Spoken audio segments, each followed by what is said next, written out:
Good evening. It's Double Impact, the ever-moving show. We are Wednesday. We are Tuesday. We are 5, 7, 6 p.m.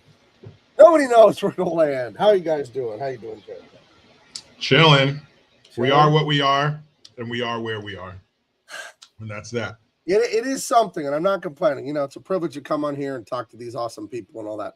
It is something juggling being a writer, an artist, father, grandfather, a lover, a healer, all of that, and doing YouTube. Did you say lover? Make sure you say lover again. Say that again. Yeah, a tender lover. Because that's what we do. Well, I know when to turn it up when I need to. You know, I can be tender, but I can, I can also be an absolute savage if I need it. If the don't be, fellas, were to arise. Fellas, don't be too tender. Don't always always time. Nothing's always. You know, people say, well, you'll hear your kids say, you always or you never. Nothing's always or never. So don't always be all, tender, love, and care. But don't always be a fucking jackhammer either. I think tender gets you in the door. Tender gets you in the door. Yeah, then, but there are times where, we need to do this like a rom-com when they finally get in there, like knocking over candles and shit and on the table and all that. Sometimes it does need to be that way. But sometimes it needs to be like the love scene in an action movie where it's heavy saxophone. Oh, yeah. There's a lot of tender kissing where there usually aren't kisses. And take it slow. Try not to, sorry. That's always a possibility. What about, you're in downtown. It's raining outside. There's like a neon light coming through the Venetian blinds. Mm-hmm. That's pretty good. Then you can hear the wail of the saxophone. And no saxophone. Be like, hey, she's like, what's wrong? I can't get it up until there it is. And then you knock a lamp over on the nightstand, but you leave it. You leave it. We'll pick it up later. We'll pick it up in the morning. Yeah. And usually you have to shoo, a golden retriever out of the room. Get out of here. Right. Go on, boy. Throw a cowboy boot at him, whatever manly footwear you got throwing at him. And then he'll go out of the room. I saw the worst tweet I've ever seen in my life. That's saying a lot. And your life's not even over. When he said shooing a dog away. I'm not going to get graphic because, I don't like it. Do it. A guy on Twitter said that his dog saw him and his boyfriend doing what, and he said now his dog won't listen to him or obey him. His dog has no respect for him. You're lucky that dog didn't run out in front of a fucking vehicle. I saw that on Twitter, and I'm like, there are some things people admit and say on Twitter that you can torture them out of me. I don't know why people share these things on Twitter. Oof. Yeah, dude, if you got some fucking waterboarded you got some CIA operative who rolls out those roll-up bags of tools. Right. And dude, I'm not telling you ain't getting that out of me. Come on, man. Yeah. But you know what? That's one of the rare situations where he comes home from work and he's not the only one who has a taste of asshole in his mouth. Ooh. Your dog's been going to town on his stinker all day, and you come home, and he's like, blah, blah, blah, thanks. But the dog has to worry about that too. Because if you start kissing the dog's like, ew, what's that? Is that asshole in your mouth? The dog's like, oh yeah, I don't kiss humans. I don't do humans. Have you ever seen what they do with their mouths? Let me tell you what I just saw. Ugh, poor dog. It's not. Is that animal abuse? I don't know. I don't really like to think about it. I don't like to. Gabe, you brought it up. Yeah, I know. These things are amusing and confusing and other oozings, but I don't like to think about it too much. Oof. I don't know. Well, you did bring it up because I had to think about it, so then I had to tell someone else. That's like bringing hamburgers to somebody's house and you're like, why are you grilling my burgers? You brought the burgers over here. What am I supposed to do with them? I'm going to grill them. That's what I do. He just said his dog wouldn't listen to him anymore, which I don't blame him. Just kind of funny. I was like, get out of here, fool. Saw somebody going to town on your stinker. I don't respect you anymore. That dog acts like a cat now. Cats are just like cats just do whatever the hell they want. Yeah. Cat's like, hey, listen, how that buddy, dog is. Go to hell, jerk. The dog now he doesn't hate cats anymore. He's like, I get it now. I understand why they are the way they are. You know what? There are two things Let me see. Where are they? Oh, yeah. 2 things we have to cover on this show today. Okay. And not that we come into these with any kind of agenda. It's usually just flying by the seat of our pants, if we're even wearing pants. But our cameras don't pan low enough for that, so you'll just have to wonder. But, of course, and I'll try to say this without choking up. I'm not going to choke up because he wouldn't want me to, because he doesn't cry. He never cried. Right. Or we'd have a cure for cancer. I'm talking about the great Chuck Norris. Moment oh, of my silence. Gosh. Thank you. Yeah. Got to talk about the death of Chuck. No, I can't even call it a death. He just got bored down here. He had roundhoused everything and everyone that needed to be roundhoused. There's nothing left to roundhouse. Nothing else. Nothing. Name it. He's done it. What do you think? Everybody told the Big Bang. It wasn't the Big Bang that killed the dinosaurs. Nope. One of those dinosaurs looked sideways at Chuck Norris, and he kicked one of them and killed all of them. So definitely that. And then this is a twofer, 2 birds with 1 stone. We got to talk about Cesar Chavez and Bill Cosby back in the news for some bullshit. And I'm gonna say how I really feel about these situations where you have prominent men. How come it never happens to prominent women? Never happens to prominent women. Never. No guy's ever said, and then she. Never. Right. Prominent man, years later, decades later, so long that technology has changed since it happened. Allegedly. Big allegedly. Cesar Chavez, the famed Farm Workers Union founder, and you know who Bill Cosby is. Both in the news for the same thing at the same time. Okay. I think the Cesar Chavez thing. You want me to go on that first? Because I heard about that. Go for it. And everything in California is named after him. For those of you that don't know, he was a civil rights icon who he had a union for Mexican, mostly field workers, picking fruit, all in that Central Valley of California. You know what I mean? The Central Valley of California is the breadbasket of the world, feeding everyone and everything. And they've come out. This lady said that he did some things that YouTube doesn't let us say on here to her that were very bad. And they've canceled him like that. Judge, jury, executioner took about 14 and a half seconds. Done. And he's done and he's erased. And I think there's a total political agenda behind it. Because Cesar Chavez, the Mexican Chicano that he is, the man should be an icon of the left, a union leader for Mexicans picking fruits and vegetables. What could be better? They're the backbone of the country. That racist Trump hates Chavez, and they don't agree on everything. Hit the brakes. What was that sound? Was that brakes? That was brakes. Do you know what Cesar Chavez was adamant about? Don't say it, Gabe. Don't say it. He made Trump look reasonable on Gabe, wait a minute. Before you say this, if you say this, you are going to shatter the beliefs of millions of people because they were told one thing and one thing only about people of Cesar Chavez's ilk. If you're pro-immigrant or pro farm worker, then go on, Gabe, let him have it. He's completely against illegal immigrants. Chavez. What? A Mexican guy who headed up a union for Mexican and South American field workers. Fruit and vegetable picking, people, was completely against illegals because he was a self-hater. He was a internalized racism or whatever. He said they came here and undercut the wages of his union members. He said the same thing Trump was saying, and every reasonable, honest person is saying about illegals. So I feel like all of this, he did all these bad things 60 years after the fact. 60 years. I think that's to take him off the chessboard in the coming intensification of the immigration stuff that Trump is trying to do. I think that is the whole reason to get rid of him. Did he do these things or not? I don't know.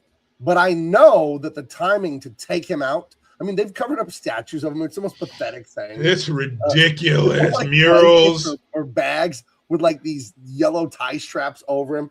There's about 4 jillion schools in California named after him. There are streets named after him. All of them.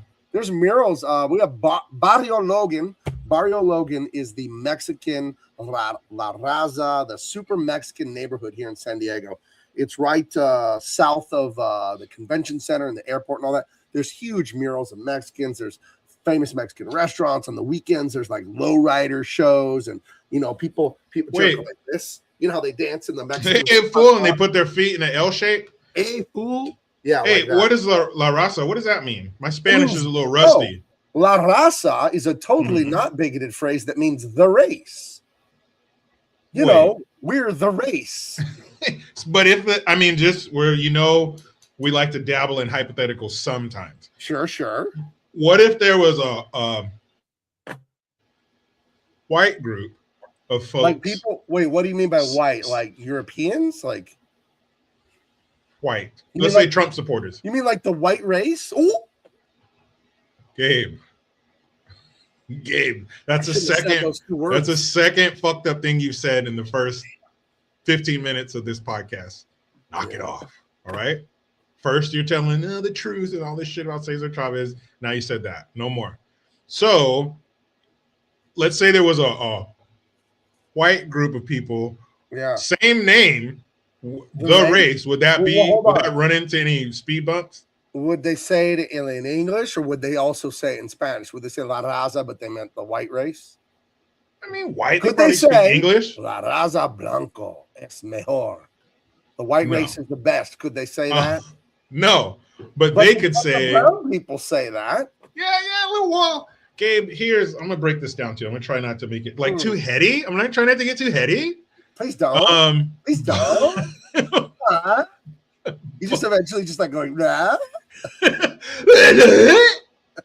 But Gabe, when you make certain concessions for certain groups, it's almost a way of like stroking their little head. Like you can say like, okay, big baby. I know she wouldn't do this, but let's say because she's what, 3? You know, they do this. 3-year-olds do this. Yeah. Three and some change. Yeah. If she were to throw herself on the ground and have a tantrum, but you do something about it, but you wouldn't be like, what the tantrum? Because she's 3. Right. But it kind of makes sense, you know. But let's say her mom, who's a bit older than 3, were to throw herself down and throw a tantrum, well, you'd be like, what the hell are you doing? Get your ass up. I just walk out of the room. If a 29-year-old threw a tantrum on me, I'd leave. But because you have different expectations. But the child, it's going to be, come on, it's not going to be a big deal because they're a child. So when you have brown people or black folks, well, they can throw tantrums and destroy stuff and burn things because why the hell not? You know, they're just, look at them. Yeah. Look at their skin color. Well, they're showing their passion, Jericho. That's really what it is, you know. I mean, if you want to get to the crux of the issue, it's passion. You're right. You ever get I stay in the crux. My wife always tells me to get out of her crux, but I can't. Yeah, I can't. I wish I could quit you. Well, I wouldn't quote anything from that film, but I know what you mean, though. I get it. That was so disgusting. I think that movie was like the left fishing. Like how crazy can we go? Let's throw this one out there. We'll throw a colored actor on it so they can't get too crazy, you know. But I think that was a real temperature check for the nation when they put that movie out. Gross. Yeah. Gross. And we failed. So I think that Cesar Chavez being removed from the playing board and Bill Cosby also being removed from the playing board are the same thing. I'm not saying they didn't do the things they did or didn't do. I don't know. I wasn't there. When you tell me Bill Cosby took a bunch of drugs and did a bunch of women, I'm like, that sounds like Hollywood. That sounds like what they do is take a lot of drugs and fool around. Was it consensual or not? No idea. Wasn't there. But I know that Bill Cosby is a very good example for the black community who, with his fictional show, his personal life, whatever, I don't know it. But I know the fictional shows have huge impact. And then when he goes out and does his comedy stand-up interviews, public speaking, he reinforces what the show said, and famously, pick your damn pants up, speak clearly, be respectable. And I think they had to take him off the chessboard too, because they don't like that. They don't like that. They don't need black people having intact families and having success and suddenly becoming conservatives. They do not need that. Exactly. And Bill Cosby, he would echo. I had all of his albums from 1969 to 1994, I believe. And I would listen to him over and over and over and over. One night, this is back when we had cassette tape. And one night would be side A, and I'd listen to it till I fell asleep. The next night would be side B, next tape, until I just go cycle through them over and over. I don't know how many times I heard it. But his comedy would echo that as well. Most of his comedy was based on his family. His wife and 5 kids, 4 now, R.I.P. Enos, who was, I think he was shot and killed by that Russian illegal immigrant. Another illegal killed somebody. Illegal immigrant. But are you saying you hate immigrants? Yes, that statement, that's exactly what I meant. That I hate all of them and I want all of them to... This tweet that has like 11 million views, and people screenshot it and post all the time. And it said, when you realize that most of leftist discourse is them pretending not to understand things so they don't have to debate the merit of their argument, life makes a lot more sense. And that's left-wing people, the far left, not regular lefties, but the far left, blue hair, Trump derangement. They just pretend they don't understand anything. Are you saying, Jericho, you want innocent people to be ground into paste and eaten by lions? Is that what you're saying? But I think I would just say it, right? I wouldn't take this roundabout pussy way. I would just say, dude, we need to grind these fuckers into Are you saying that you want illegals launched from a trebuchet into the sun? Is that what you're saying? I didn't say that, but that sounds fucking amazing. Are you saying you want Elon Musk illegal immigrant children to starve to death and then be run over by steamrollers?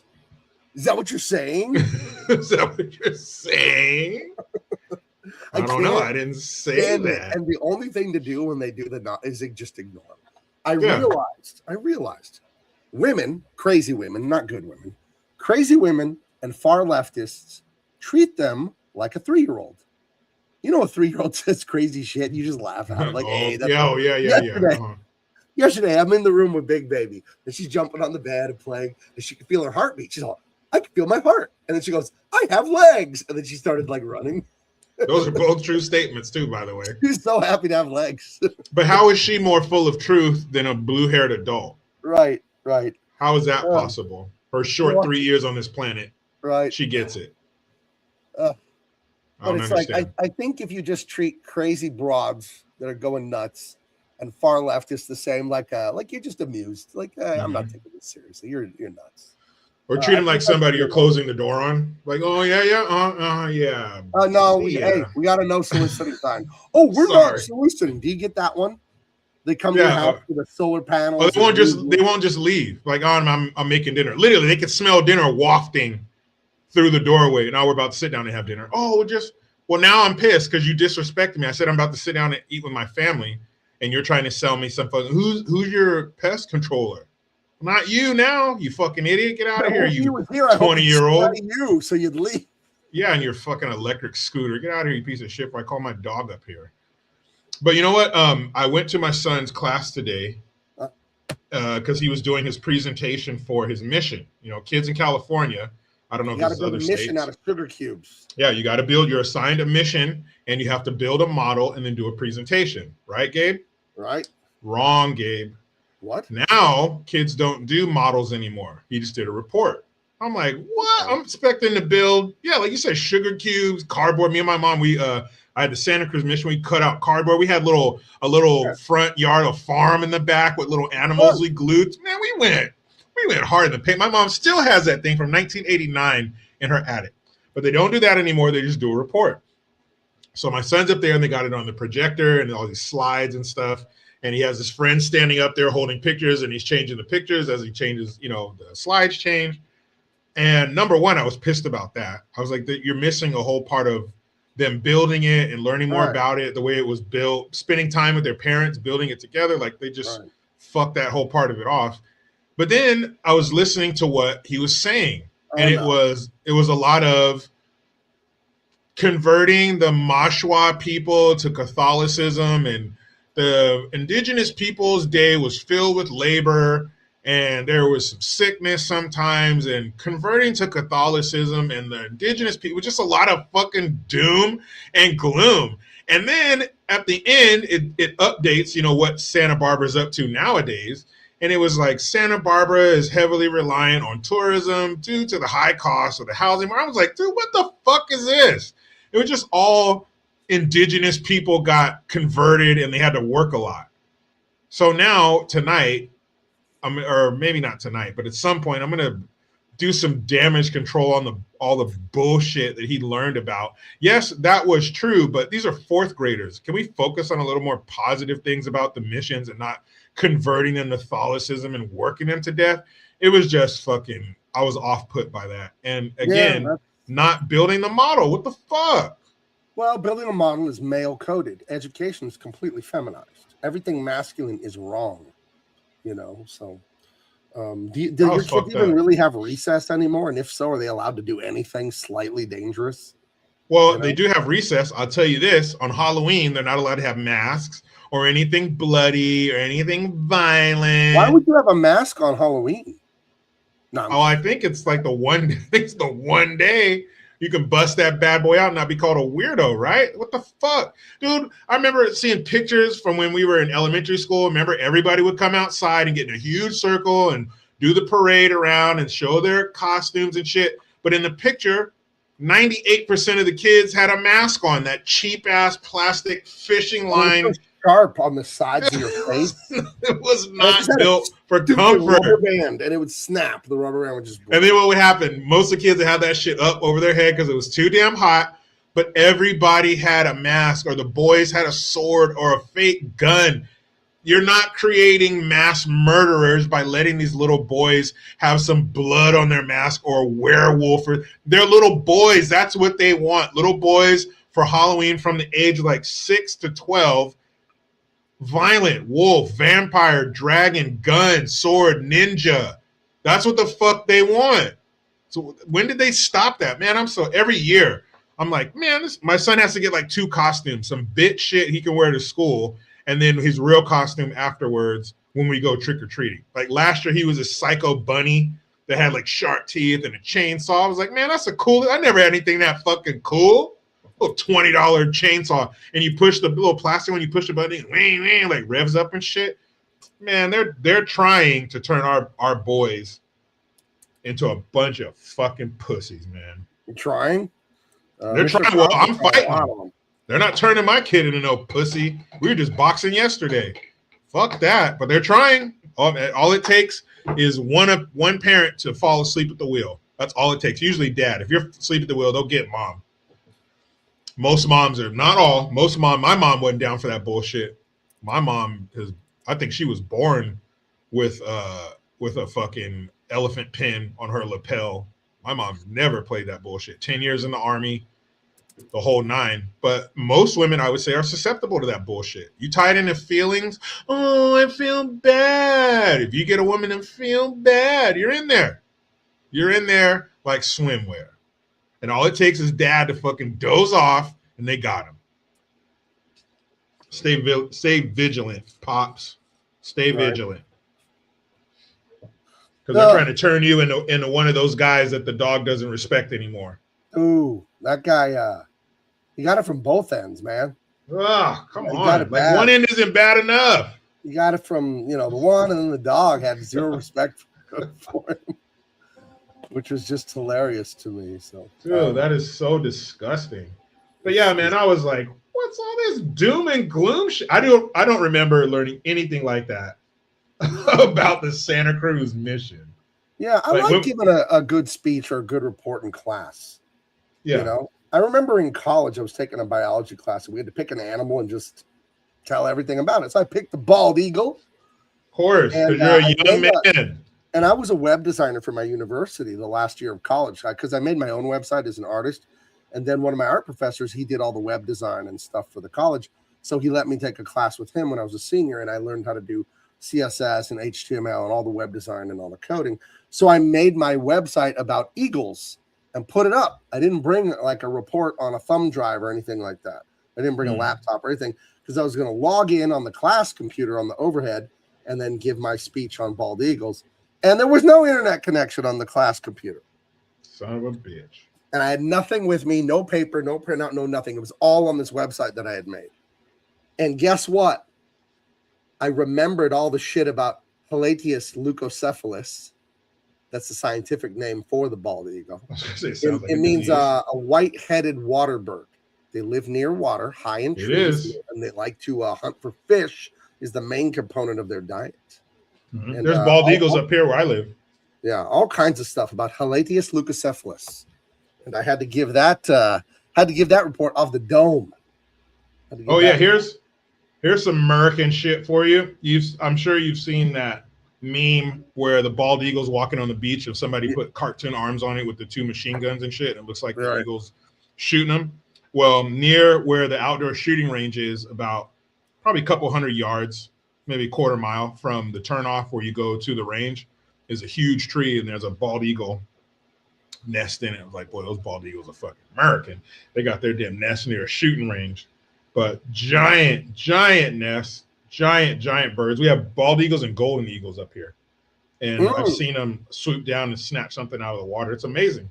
Absolutely amazing. I think the wingspan, if I remember correctly, was 7 feet and closer to like 9 feet on the bigger end for the big ones. Yeah, it's absolutely amazing to see. And they're way up in the air. You know, we can only compare it to our stupid human eyes. But they're way up in the air. Then they come down and they don't like dive in the water. They just skim the surface. They snatch that fish right out of the water. Oh, can you imagine you're a fish and you're talking to this guy that nobody likes? He's another fish and he's just like going on and on and on and on. And this eagle just swoops out and plucks him out of the water. Like, oh my gosh, thank you. I thought this dude would never shut the fuck up. That's why you went over. That's why you swam over to that spot. The eagle snatches Mortimer, who wouldn't shut the fuck up. And he keeps talking as the eagle pulls him away. Okay, guys, I'll tell you the rest of the story when I get back. Ooh, we're high. Wow, you're going pretty fast there. What do you think? Where are you taking me? Well, if you're like, hey, girl, so hey, we're gonna go out. Boom, gone. Yeah. See ya. But it's amazing. It really is to see how huge they are. And I mean, it's not super rare, but they don't live all over the country. There's some people who don't get to see bald eagles. And I see them a few times a year. Kind of cool. Well, speaking of the water, we have a new segment on the show. And, you know, you guys, you think you know us. We've been doing this for 4 years. You do think you know us. And I'm going to make you defend your life here, Jericho. Ooh. You're going to have to answer because, you know, it's the internet age. You can find out anything about anyone. You know, people think they've got stuff hidden and they can erase their past. But I was putting your name on search, and I found an old MySpace account of you. Dude, that is old. And I found a photo, and I want you to tell me what the hell is this about in a new section called The Good Old Days.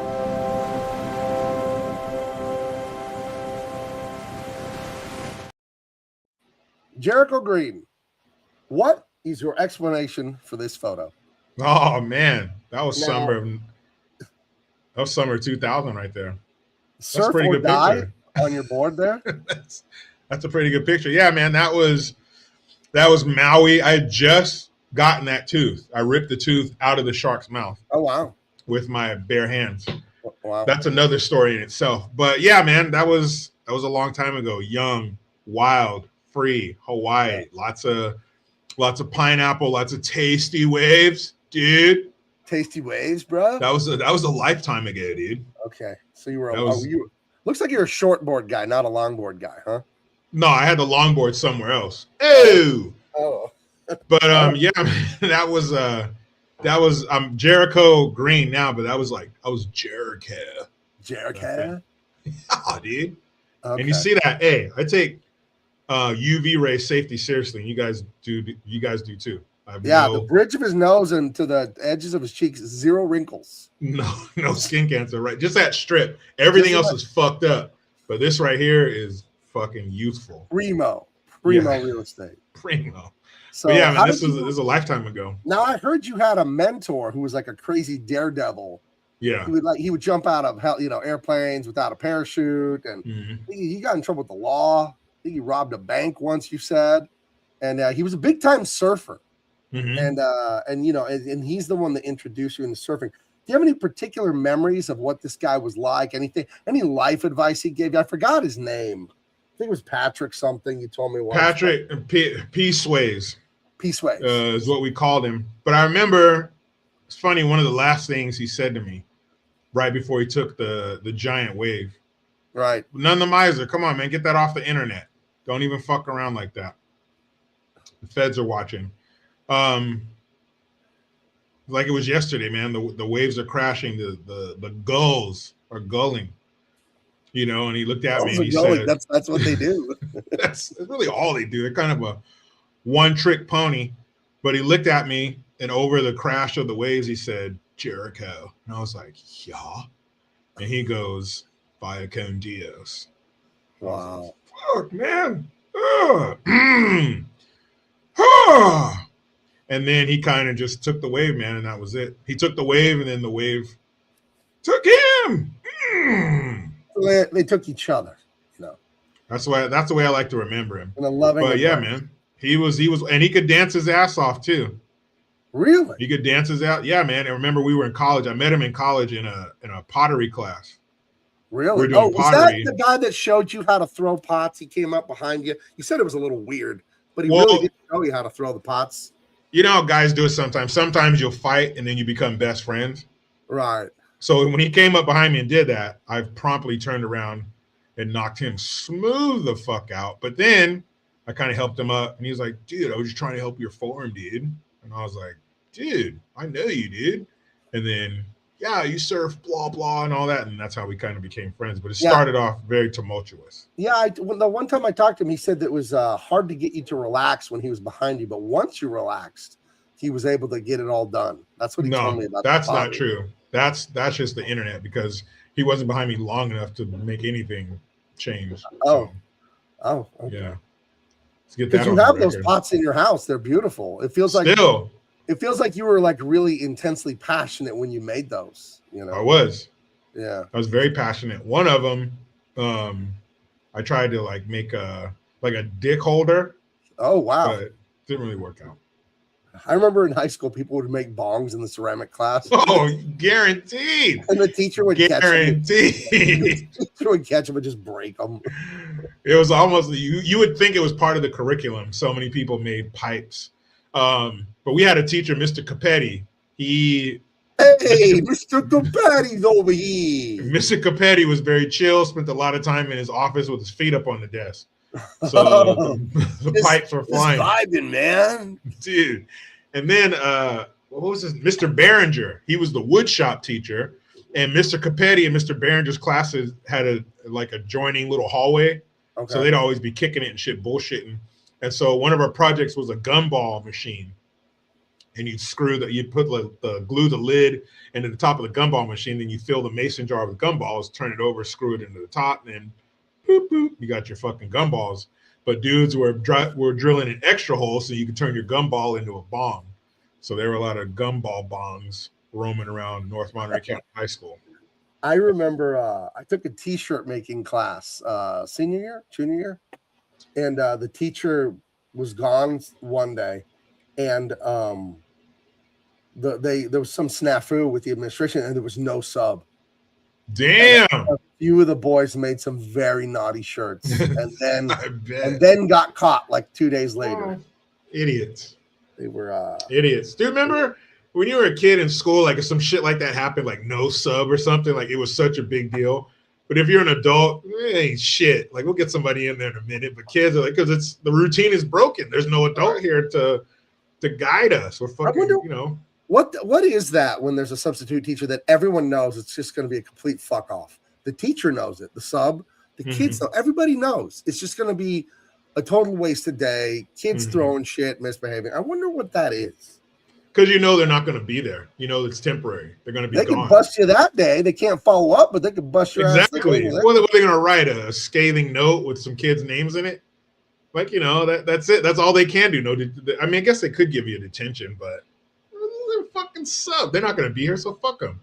But I did have subs who were, you know, serious. Like, you weren't going to fuck around in class. Like, you know, we might not pick up the lesson your teacher is teaching or whatever, but I had some serious subs. But then you have some where you just smell blood in the water immediately. And you're like, oh, this is going to be fucking. We had this one lady, Mrs. Nellos. She taught consumer math. This is math for people who don't want to take algebra. This is like I've never taken that class. Yeah. But everybody in consumer math was almost everybody was like a bad kid, like causing trouble. And she quit. We had lab days on Wednesdays and Thursdays. So we had 6 classes, Monday, Tuesday, Friday. But on Wednesday and Thursday, you just had 3 classes, but they were almost 2 hours long. You know what I mean? So you could do a big project. You had class like 135 on Wednesday and 246 on Thursday, something like that. I don't know if you guys had that, but that's how our high school was. She quit showing up on the lab day for math because it was 2 hours. And the class was out of control every day. I didn't do anything, but I couldn't stop laughing because I wasn't in there because I misbehaved. I was in there because I didn't do my homework and I didn't want to take algebra. And I was just like laughing my head off because they play the penis game. You know what that is, right? Where people say it louder and louder and louder and you have to say it louder than the last person, you know, and just throwing shit and making weird noises. Oh, yeah. And she would yell, but like she couldn't enforce anything and she would just be freaking out. And then she just, like the second half of the semester, she just quit coming on Thursdays and they just had a sub every Thursday. And that was even worse. Yeah, that's even worse, man. I remember my, home ec teacher. I think they call it something else, but it was home ec basically. Right. Classroom full of fucking kitchens, little small kitchens and, you know, baking stuff and cooking little simple meals and shit like that. And our teacher, she broke her leg on a skiing trip. Ooh. So, and this was like, you know, halfway through the year. So we had a substitute for like the last 3 months of the year. And it was like a person for 2 weeks, but then they bring in somebody else. And the last sub we had her for probably like, I don't know, around a month. And the first day she gets there, she goes, and I was the senior intern or whatever. I was basically a senior, you know, helping her with her class. She goes, look, you know what to do. So you go ahead and teach the class. I'm going to be here in the office. And she went in the office and closed the door. And it was me teaching. But at that point, I've been cooking for like, you know, 8 or 10 years. And it was simple shit like apple pie, breakfast, you know, waffles, simple, real simple shit.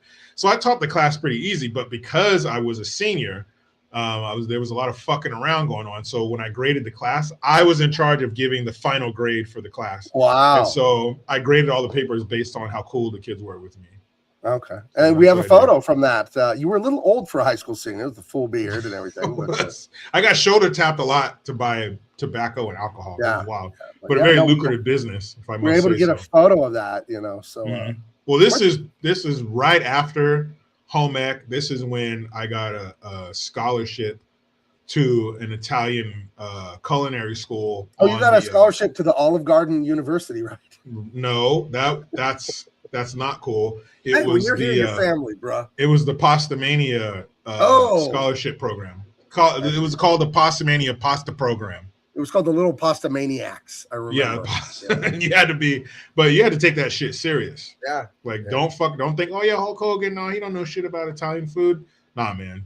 That was real shit. He's forgotten more about Pastamania than most people. You'll ever know. You'll ever know. His mattress is stuffed with fucking pasta. Yeah. So I went there and there was a lot of, you know, I expected there to be more hands-on stuff, and we got into that. But the first few weeks was just a lot of, hey, like you had to, hey, yo, you just had to work on that.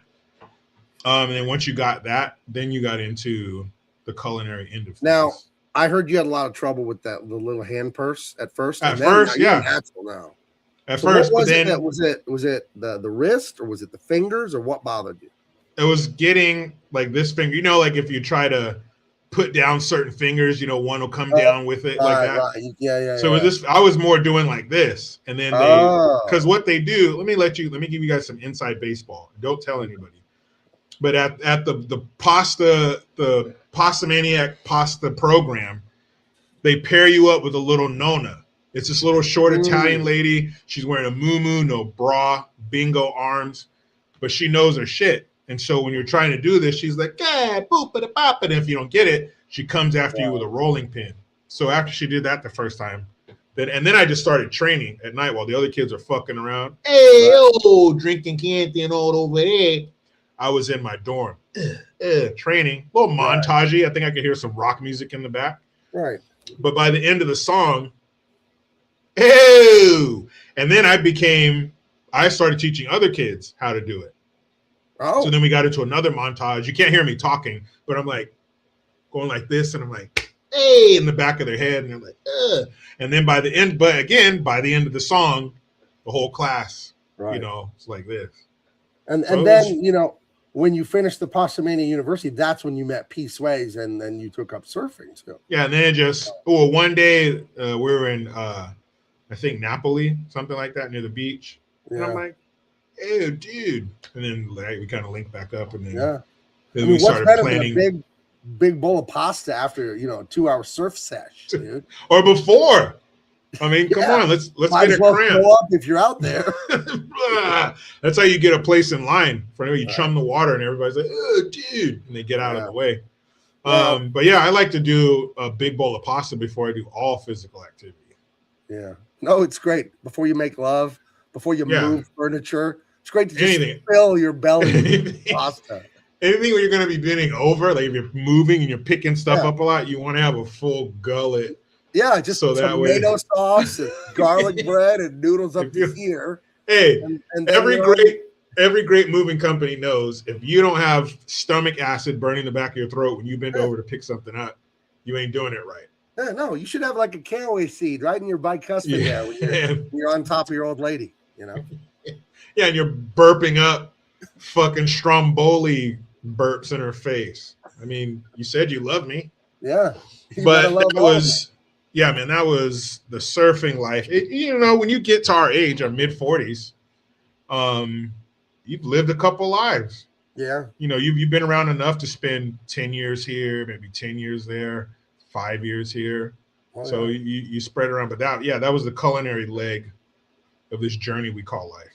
Yeah. So you guys are learning a lot about Jericho, and you're going to learn a little bit about my past. Now, Not Sure said, shoot, miss my boys. Glad I caught you guys. Well, it's great to see you.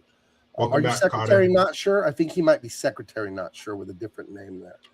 On the run, about Jericho, and you think that Jericho and I only met like 4 years ago. It's not true. We did have a run-in years ago. Maybe Jericho doesn't know. It was a 6 Degrees of Kevin Bacon thing. Remember P. Sways, Jericho, and the Via Con Dios and the whole wave thing? Dude. You remember? He was catching, and that was up near the Bay Area. You remember, he was catching some of those giant winter waves near Santa Cruz. Tasty. We call them tasty waves. Tasty, dude. The tastiest. The reason he was on the run,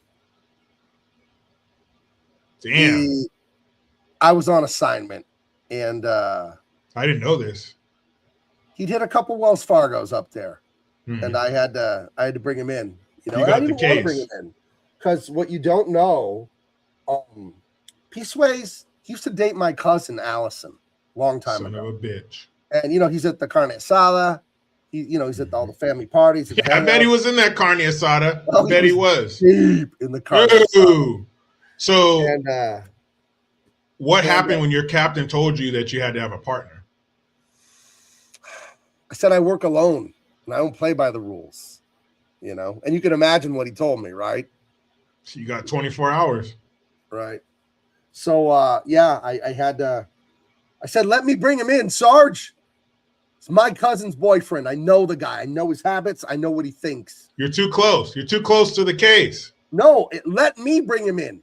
If someone else goes, he won't surrender, man. He won't let you guys take him. Me, I can talk to him. I know him. I sat with him at Christmas. Well, we watched the Cowboys lose the game on Christmas. I know him. I'm sick of this shit, man. I got the mayor, I got the chief up my ass every day because I'm trying to explain why you keep destroying half the city. You got 24 hours. That's all I can do. That's as long as I can keep them off your ass. I'll have it done in 12. All right. Yeah. Don't let me down. Yeah. And you know, another thing that people don't know, those lamb chops got 3 women pregnant. They did. They did. Just the chops. Yeah, just the chops. You don't even want to ask about the mustache. Okay. That's paternity suit after paternity suit after paternity suit. Maury Povich has me on speed dial. Okay? Holy shit. So just FaceTime you. You can't be on all those flights. Just FaceTime me. Yeah. Let me guess. That's serious shit, man. Yeah, the Sarge did tell me that a few times. The press is gonna have a field day with this. And then he swallowed like a handful of antacids, you know. Do they have anything but field days? Yeah. Fuck. Yeah. What other kind of days does the press have? Jeez, man. Yeah. All they have is the calendar is full of field days. But that's true, man. I had to come clean because, you know, we've been friends for so long, and I knew about you back then, but you didn't know about me.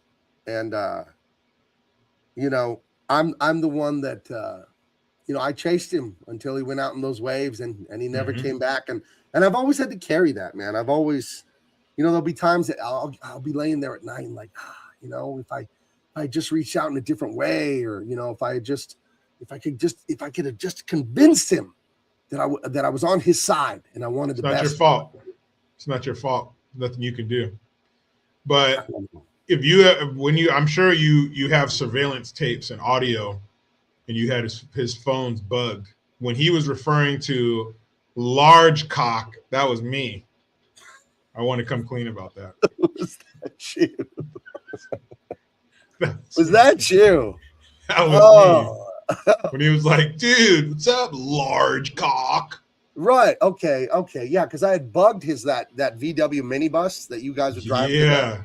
Yeah.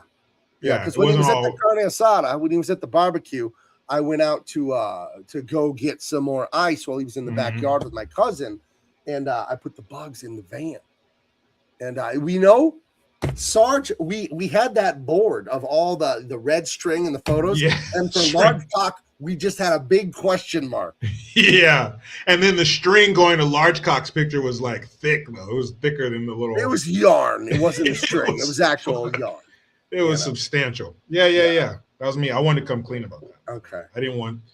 Yeah. I figure, you know, we're cool now. And I can't. Well, I think it's past the statute of limitations or whatever. So you know, it ran out. We're good. Yeah. We're good. What's that guy's name? I turned in my badge and gun as Sarge suggested. Right on his desk. Yeah, I slammed him down. You want him? You got him. And you told him, I'll take him down my way. Yeah. Fuck. That's not what you want to hear as a captain. No. You're going to take him down your way. Yeah. And then the first thing you said to the first punk you ran into, he goes, you can't do anything to me. You're a cop, man. And you go, not today. And then he gets worried, like, oh, shit. This guy's a loose cannon. Yeah, I remember that. I picked this little, he was a little punk. He was on the They're always little punks. He was a little punk, you know, and he had a switchblade. I just took that shit out of his hand. I said, I am so lucky that I ran into you today. He said, you won't do shit. You're a cop. And the stupidest thing he could have done in his life, of all the stupid things this little punk did, he spit on my face. You fucking idiot. Needless to say, death wish. I kicked him off the BART, but I didn't wait for the next stop. So, yeah. Immediately. Hey, let me ask you this. How many times have you been walking to your car at night with a bag full of groceries, with a baguette sticking out of the top, and you're putting the key into the door of your 69 Chevelle, you know, some muscle car, some cool ass muscle car.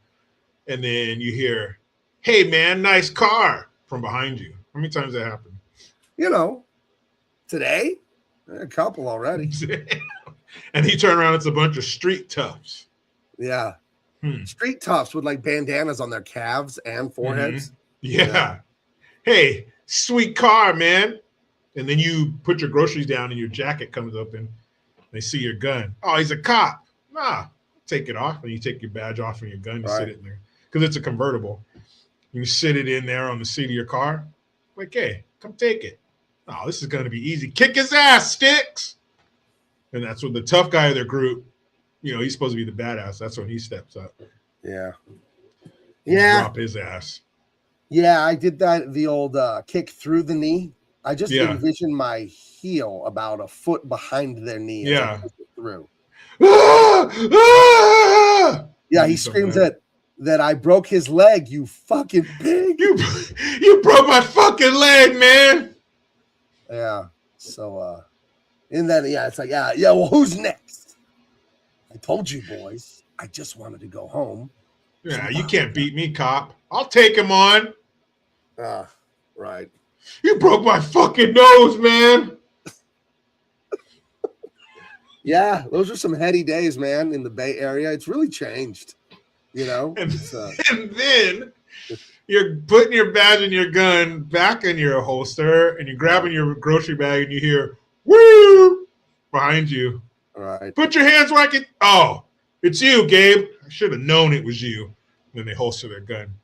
What happened here? Just taking the trash out. Don't worry about it. A couple of street toughs. They learned their lesson. They ain't going to do shit again.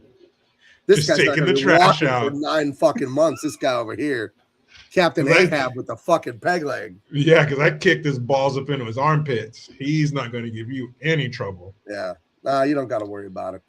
And then like moaning, like halfway out of the dumpster. Somebody got thrown in the dumpster. Yeah, and then guaranteed later in the movie, after it's all said and done, you did what you needed to do. You're walking down the street with your ex-wife that you've rekindled your relationship with, and then you look over and you see one of those punks. He's on the straight and narrow now. He has a job. He's like handing out tickets in front of a movie theater or something. Right.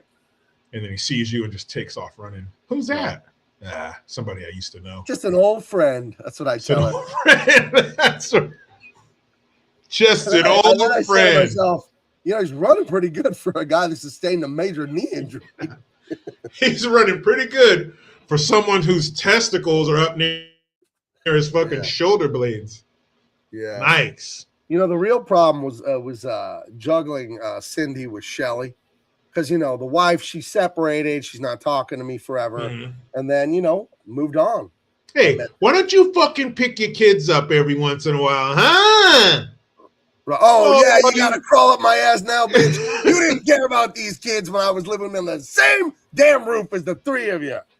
Oh, yeah? Well, you're going to go to Jimmy's karate recital? Oh, yeah, that's what I thought. You go up there and fucking tell him. You go up there and tell him that you're not going to go to his karate recital again. You did this shit on purpose. You didn't tell me about it. Hey, go back in the house, Tom. I got it. Because she has a new husband now. Go in the house. No, that's her new husband. Oh, Tom. The new husband, Tom. Who you could kick the fucking shit out of. Yeah. Go in the house, Tom. I got it. All right, dear. All right. Look. All right, Cindy. How's Tom's train collection? You know what? Don't be a fucking asshole. Look. No, I'm really impressed. It's super masculine. No, you're not. Put on that engineer hat and run his little trains around the house. Look, we're not fucking married anymore, all right? Be here for your son, and that's it. All right. I swear to God, you fucking prick. Well, tell Tom I said all aboard. Fuck you, Gabe. Fuck you. In your dreams, bitch. Yeah, you wish you weren't that good anyway. Jeez. Yeah. It was tough. It was tough. It is tough. Yeah. It's tough, man. But, you'll apologize to her at the end of the movie when you get your shit together. Yeah. Look up. Tommy will be like, wonder if her and if Cindy and Debbie are going to get along, though. This whole, come on, man. I think they'll just stay away from each other. Yeah. Because she has Tom now. So with his fucking HO scale model trains. But you and Tom are cool by the end of the movie too. You realize that you're not around as much. And Tom's kind of he's stepping in there. So it's like a mutual respect. And Tom goes at the end of the movie. Yeah, maybe one day I could try one of those beers you love so much, huh? Yeah. Tom, I think it's a little much for you. You should stick to the seltzers. You're probably right. I'm gonna go ahead and take this tray of iced teas back there to the guests. I'll see you in there, buddy. All right, choo choo, Tom. Choo choo. What? What does that mean? What's he talking about? Nothing. Tom, played by Judge Reinhold. That'd be perfect. Yeah. Judge Reinhold. He's like the golden retriever of fucking actors. Yeah. Who else? What is this movie called with the surfer pasta chef, his bank robber surfing friend, and the hard-boiled detective there in the bay? It's called Night Heat. Night Heat. All right. Something like that. Night Heat. Cop Town, something like that. Golden Gate Cop. Yeah. Yeah. Street Cop. Something like that. But you definitely need a nighttime background, maybe some smoke coming out of the sewer system. Oh yeah. Muscle car. Maybe. No, that's a late night romance R&B music show on 102.3. Yeah. The Meat. That's called Night Sweats. But this is you're going to have a cherry on top of it, like one of those single rollers. They always reach out and put it on the top of their cool ass car. The magnetic light. Oh yeah. Yeah, you're gonna have one of those. Yeah. For sure. Pop it up there. Yeah, it's called Night Cop Heat. That's what it's called. Well, do you know Cop Town Night Heat? Do you know how we caught? Peaceways though? Red-handed, I hope. Well, he stole those golden bars from the bank vault. You remember? Because I told him not to. Well, he said, what was that? Big Cock or Long Cock, his friend? Large Cock. Large Cock helped him load the minibus with the gold bars, and they were going to fence them to that Saudi prince. But I told him I didn't want to do it. I told him we got to go in here like we originally planned, get the cash. Yeah, you didn't show, but I was there waiting for both of you, undercover. I was undercover. You're the prince of the Audi kingdom? Yeah, that's right. King Audi. Well, it was the secretary's fault. We have this lady, she's a secretary, but she also does the undercover like costumes. I don't know why we have a costume department at this police station. And I said Saudi prince. Nice budget. I said Saudi prince on her voicemail, and she thought I said Audi prince. Stupid bitch. So, yeah, I mean, what are you going to do? Well, nothing. It's too late now. Now you got to go out there as a fucking Audi prince. Yeah, I got to keep this, though. They didn't have any use for it down at the station. Thanks a lot, Carol. I worked to Vegas once. Bitch. I got comped a free room. Hey, buddy. You just had to say, buddy. Buddy. The number one deal. Buddy. My friend. Take care of this guy. And just have, I wonder how far you could get if you had, you assemble an entourage. Let's say 5 of your buddies are all in on this. You rent a fucking Escalade for the weekend, and you pull up and just, have one guy maybe with a camera, have another guy with a microphone, and then, one guy security. I wonder how far you could get. Could you talk them out of a free room? This is Prince. I think you could. I think you and your buddies could do it with a guy like me, and I wear the white cloak with the red headband. And I talk that way. I talk, hey, buddy, okay, we come to your casino, and blah, blah, blah. And, but you don't say anything. Your arms are folded in those big ass sleeves. Yeah. You don't say nothing. You're the man. And then my servants, my servants, they roll up and talk to the concierge.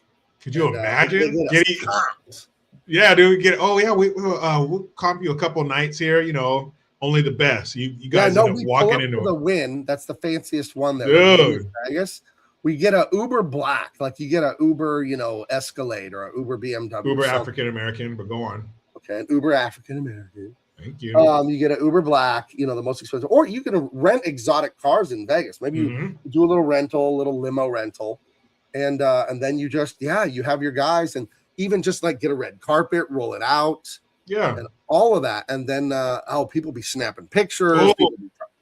You know what? Get a fucking screenshot on your laptop or your iPad. Have an iPad. Get a screenshot of an order confirmation. Look. I confirmed this 2 weeks ago. Now I got Prince Herod out here in the limousine. What am I supposed to do? This shit was confirmed. Look at it right here. Oh, I'm sorry, sir. Let me call blah, blah, blah, blah, blah. And fucking, just comp the room to him. I don't want any problems, blah, blah, blah. We'll take care of it, sir. We're so sorry about that. Yeah, you should be. Let's go. And you get up there and close the door behind you, and you're in a fucking presidential suite on the top floor. Comped. And then all your boys that were the manservant, they're in the suite too. It's awesome. Dude, you could totally fucking pull. If you got the balls, you could do that shit for sure. Because most people ain't, man, they're not fucking going too far up the chain. They don't want to be known as the one who fucked up the reservation. Comp it, you whore. Hell yeah. I think that's a great idea. And the next time I go to Vegas, I would like to do that. Yeah. All you need is dude, if you get 5-6 dudes together, that's plenty of room in a fucking penthouse. You won't even see each other. That'd be sick. Man, to have these ideas when I was younger. Now with all the influencer shit, you can just act like you're some kind of influencer. Hey, we're here at the Win. What's up, guys? Blah, blah, blah. That's stupid shit they say. Totally. Hey, everyone. What's up, YouTube? What's up, Instagram? What's up, guys? We're here. Oh, my God. So it's stupid shit my son watches. I'm like, man, when I'm in the room, turn that shit off.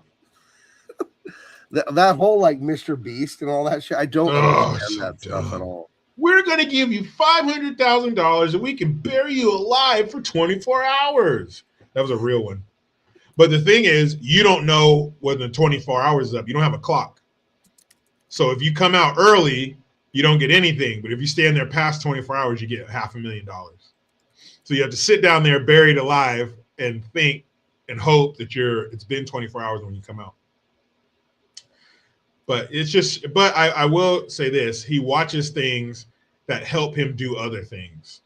Like if he wants to learn how to do something, like he'll watch videos on football and all that kind of shit. So, and I'm sure that's not all of it. He's 10. He's not like, Father, I only watch educational material. But a lot of the stuff that he watches are things to help him improve on other things. So I do appreciate that. But I'm sure most of it is fucking nonsense.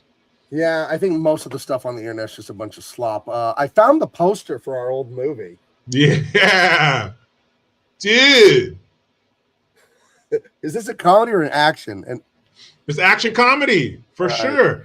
You're definitely you're the straight edge cop. You're the no, just stick it in the barrel and fucking clog it and it'll blow out the back end. Look, none of the miser nailed it. Lawrence of the Bay Area. Bill, you're definitely the straight edge cop. You're Murtaugh on this. Strangely, you're Murtaugh. I'm Riggs. Right. And I have a gun. It's just like in the front of my board shorts. Right. Yeah. Dude, I don't like to carry a badge. It's like too much of a label, dude. Right. Well, after Peaceways went down and you were the accomplice, Longcock was your name? I forgot. Large cock. But you joined the force, and then they teamed the rookie up with me, and it was so annoying, dude. You weren't happy. Oh, but we took out that serial killer. We took out that serial killer because of you. You tracked him down to the surfboard shaping warehouse. It was amazing. Yeah, but I mean, look, you're right. I did find the warehouse he was in, but if you follow the Steam warehouse past the Sparks warehouse, right, you're gonna run into that warehouse. And I remember the first day I showed up. I was a little late because I was like sleeping on my hammock on the beach, dude. And then I brought you a fucking wheatgrass smoothie, and you didn't like that. No, I don't. Spit out. You were like, hippie shit. Yeah, what's this hippie shit? Just give me a black coffee next time. Right, black coffee with cigarettes crushed in it. Dude, I'm just looking out for you, bro. I want you to be healthy, dude. Why don't you look out for the serial killer? Dude, all right, bro. Jeez. Yeah. Somebody woke up on the wrong side of the fucking hut. But then by the end of the movie, I catch you eating like fucking roasted seaweed snacks. Dude, I told you those were so good, dude. Hey, these are tasty. Ah, dude. And then I hit you with one of those bra. No, you're doing it wrong, dude. And I fix it. There you go, dude. There we go. Oh, dude. Fuck. Yeah, man, we're cool. Yeah. Everything works out. Action movies, a buddy cop movie is like a long sitcom. Everything wraps up nice and neat by the end. Everybody's happy. Everybody's like Riggs. By the end, he's bringing his dog. He's coming over for Thanksgiving. He's part of the family. Right. It's fucking beautiful. Yeah. Yep. And then, and you saved my ass, man, because when you cooked up that pasta feast for the captain and his daughter at her wedding rehearsal dinner, after that bust I did had ruined the original caterers. Hey, they were smuggling coke, man. I had to arrest them. I'm sorry they were cooking for your daughter. Jeez. You know, and guess what? The press did have a field day with it. No, I told you. Didn't I fucking tell you? But that time that I took my shark tooth necklace and I fucking cut the ropes and got us free. Right. Yeah. No, it came in handy. I was asking why you're wearing that stupid thing. And you said it brought you luck. And I was like, oh my God. Yeah. Told you, dude. Good luck. You were right. You just went like that when you kept going. And then you were falling. Yeah, you're an hour late. We're learning all about the past that Jericho and I had long ago. So much. Show. You've missed a lot of information. But needless to say, there's more to come. Jericho was at a surf gang in the 90s, and I was a cop hunting down his best friend who was a bank robber who had stole a lot of money over the years, but now he had stole gold bars, and he was trying to fence them to a Saudi prince, not an Audi prince. Yeah. And when he stole the gold bars, they made it federal. So now the feds are coming in. That's why you got 24 hours, because that's as long as the captain can keep the feds off your case. Right. And they made a movie of our story, Golden Gate Cop. It was a great movie. People really liked it. So Academy Award winner.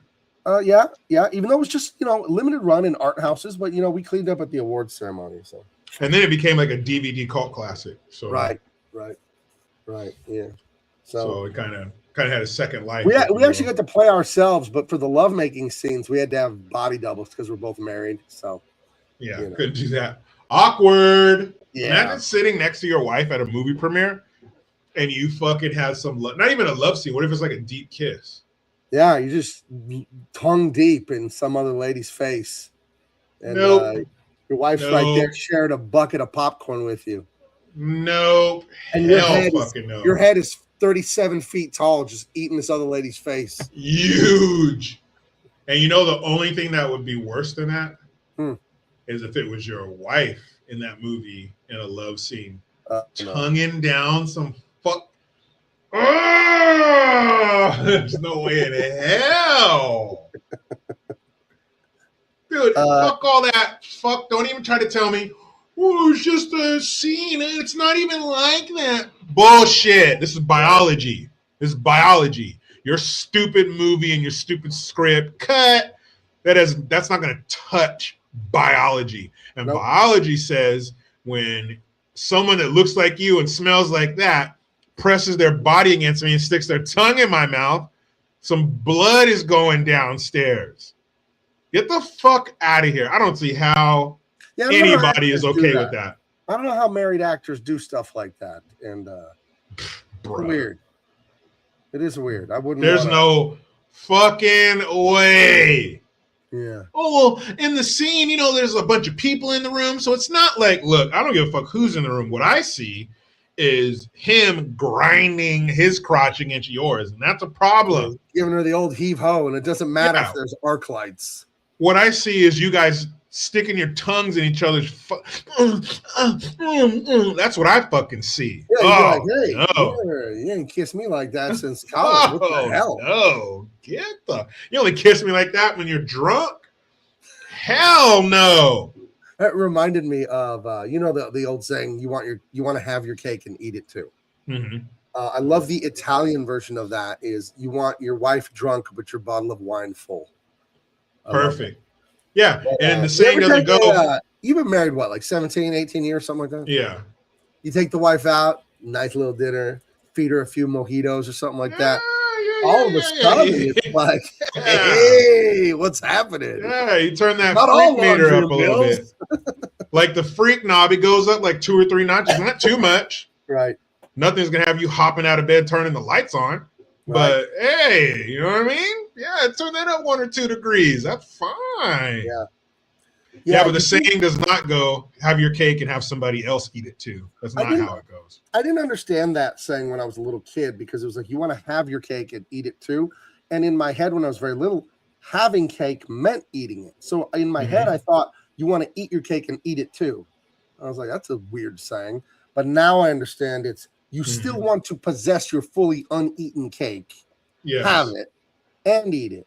But it took me years to understand that when I was little. It was like, what? But you can't do both. You just sit there and stare at it. Say, I'm going to have some cake. That means you're going to eat it.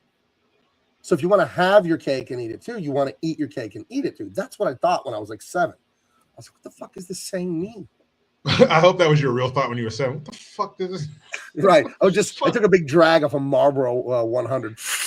What does this mean? What the fuck does this shit mean? And then I blew two out the nostrils, the smoke out the nostrils. I know I did that thing where I floated the smoke and went out the nose and like slurped it up. You ever see them do that? They blow a little smoke out, and then they catch it back. I don't know. Dude, there's those vapes. Oh yeah, I did all that shit. But those vapes, dude, they have like where they fucking like will blow rings and then blow a smaller ring in that, and then a smaller. Like it's crazy. What a useless talent. You're a virgin. What are you supposed to do with that? Tell me. Rings, bro. Dude, tell me your dick still has that plastic thing around it that you have to tear off of bottles before you can open it. Tell me it still has it on there without telling me, because for you spending that much time blowing smoke rings out of your fucking mouth tells me you ain't spending no time getting puss. Yeah. Is it like, I imagine for some young people it is so like that, but there has to be a larger group than before of young people who just aren't fucking anymore. Like that used to be, when you're an adolescent, that's your main focus in life is to get with a girl. There's some major statistics that we can all see easily. It's always published on social media of drinking down. The alcohol companies are eating shit because people are not going out and socializing nearly in the numbers they used to. People are not having sex, lower than rates of like the last 80 years or something like that. Young people are not having sex, which is insane because I thought that's all young people did. That's all you do. I remember being young. Jeez. And they're not. And it has to do with all this. And I don't want to get boring here, but all the lack of a fathering culture. The men never become brave and masculine, and then they can't talk to women. And there you go. You know, so you just got, man, do you know, like, dorky guys are like, did you know actually in the third Star Trek episode? I was like, come on. Dude, they walk up to the bar. Man, fuck it. They just go grab like a fucking frozen burrito and jerk off at home. I don't know what they're doing, but you have to. It's pornography and fast food and video games and weed, man. And they have all these things to give them their little dopamine instead of actually like, hey, I saw you from across the bar. You know, you're kind of cute. I'd like to buy you a drink. You know, just like, how do you talk to a girl? Here's how you talk. It's a rite of passage. Here's how you talk to anyone. Like you're excited to see them. Think if I hadn't talked to Jericho in a week or two and I saw him at the airport or the mall. Hey, Jericho, blah, blah, blah, blah. I was happy to see him. That's it. No pretense. I don't want anything. I'm not worried about being rejected. Just, yeah. So you want to talk to girls or whatever? Yeah, just talk to them. And here's the thing about rejection in life. Get rejected. You should try to get rejected. You won't die. And the more you get rejected and you realize you don't die, then it doesn't bother you. But I was talking to my friend about, you know, phobias and mindset and all this at dinner the other day. And it was like, what does someone who's afraid of flying have to do? The one and only thing they have to do. Got to get on an airplane. On that plane. That's it. They don't need to read about airplanes. Got to get on that Richie Valens. They don't need to talk to a therapist. They don't need to do X, Y, Z. They need to get on an airplane, feel their body going, you know, 30, 40,000 feet in the air, 700 miles an hour. Scream, go ahead, scream, cry, whatever, pray, whatever you need to do. And the plane will land and you will live. And you just do that a few times and baby, you're going to be fine. Everything is like that. You can't just think it. You got to do it. You got to actually do it. You know? Yeah. And it can be intimidating. I think most guys aren't these fucking, you know, suave, good looking dudes who just got to beat chicks off with a stick every day. So yeah, it's intimidating, especially if you're walking up to a group of women and there's one you find interesting and you got to enter the lion's den. You got to approach the council. Yeah, that's intimidating. Or wait till she's on her own or whatever like that. But yeah, you do have to walk up and talk to a woman. That's just your rite of passage as a man. Right. You got to rip that Band-Aid off and do it. If it's now, even with the swipe left, swipe right, and then you meet up with them, you've already broken the ice without being in front of them. You already did that initial contact via the internet. So when you actually show up, there's nothing you're getting from it. It's already done. That initial contact, that's swiping left, or even the girl typing, "No, I'm good." It's not the same as being face to face and talking to a woman and being a fucking man. one of the most useful things for me in my life that I'm still working on, all human beings need to work on this, but I know I really needed to work on it, was attachment to outcomes. When you are trying to do something romantic, business, friendship, whatever, you're trying to do a thing, and in your head, you're attached to the outcome emotionally. Like, I need to succeed, or, I'm a failure, or I'm angry, I'm depressed, or I'm resentful. You have to detach from outcomes. You have to. And just tell yourself life is abundant. If I don't get this one, I'll get the next one, whatever. And you have to. And the only way to do it is to try things and fail.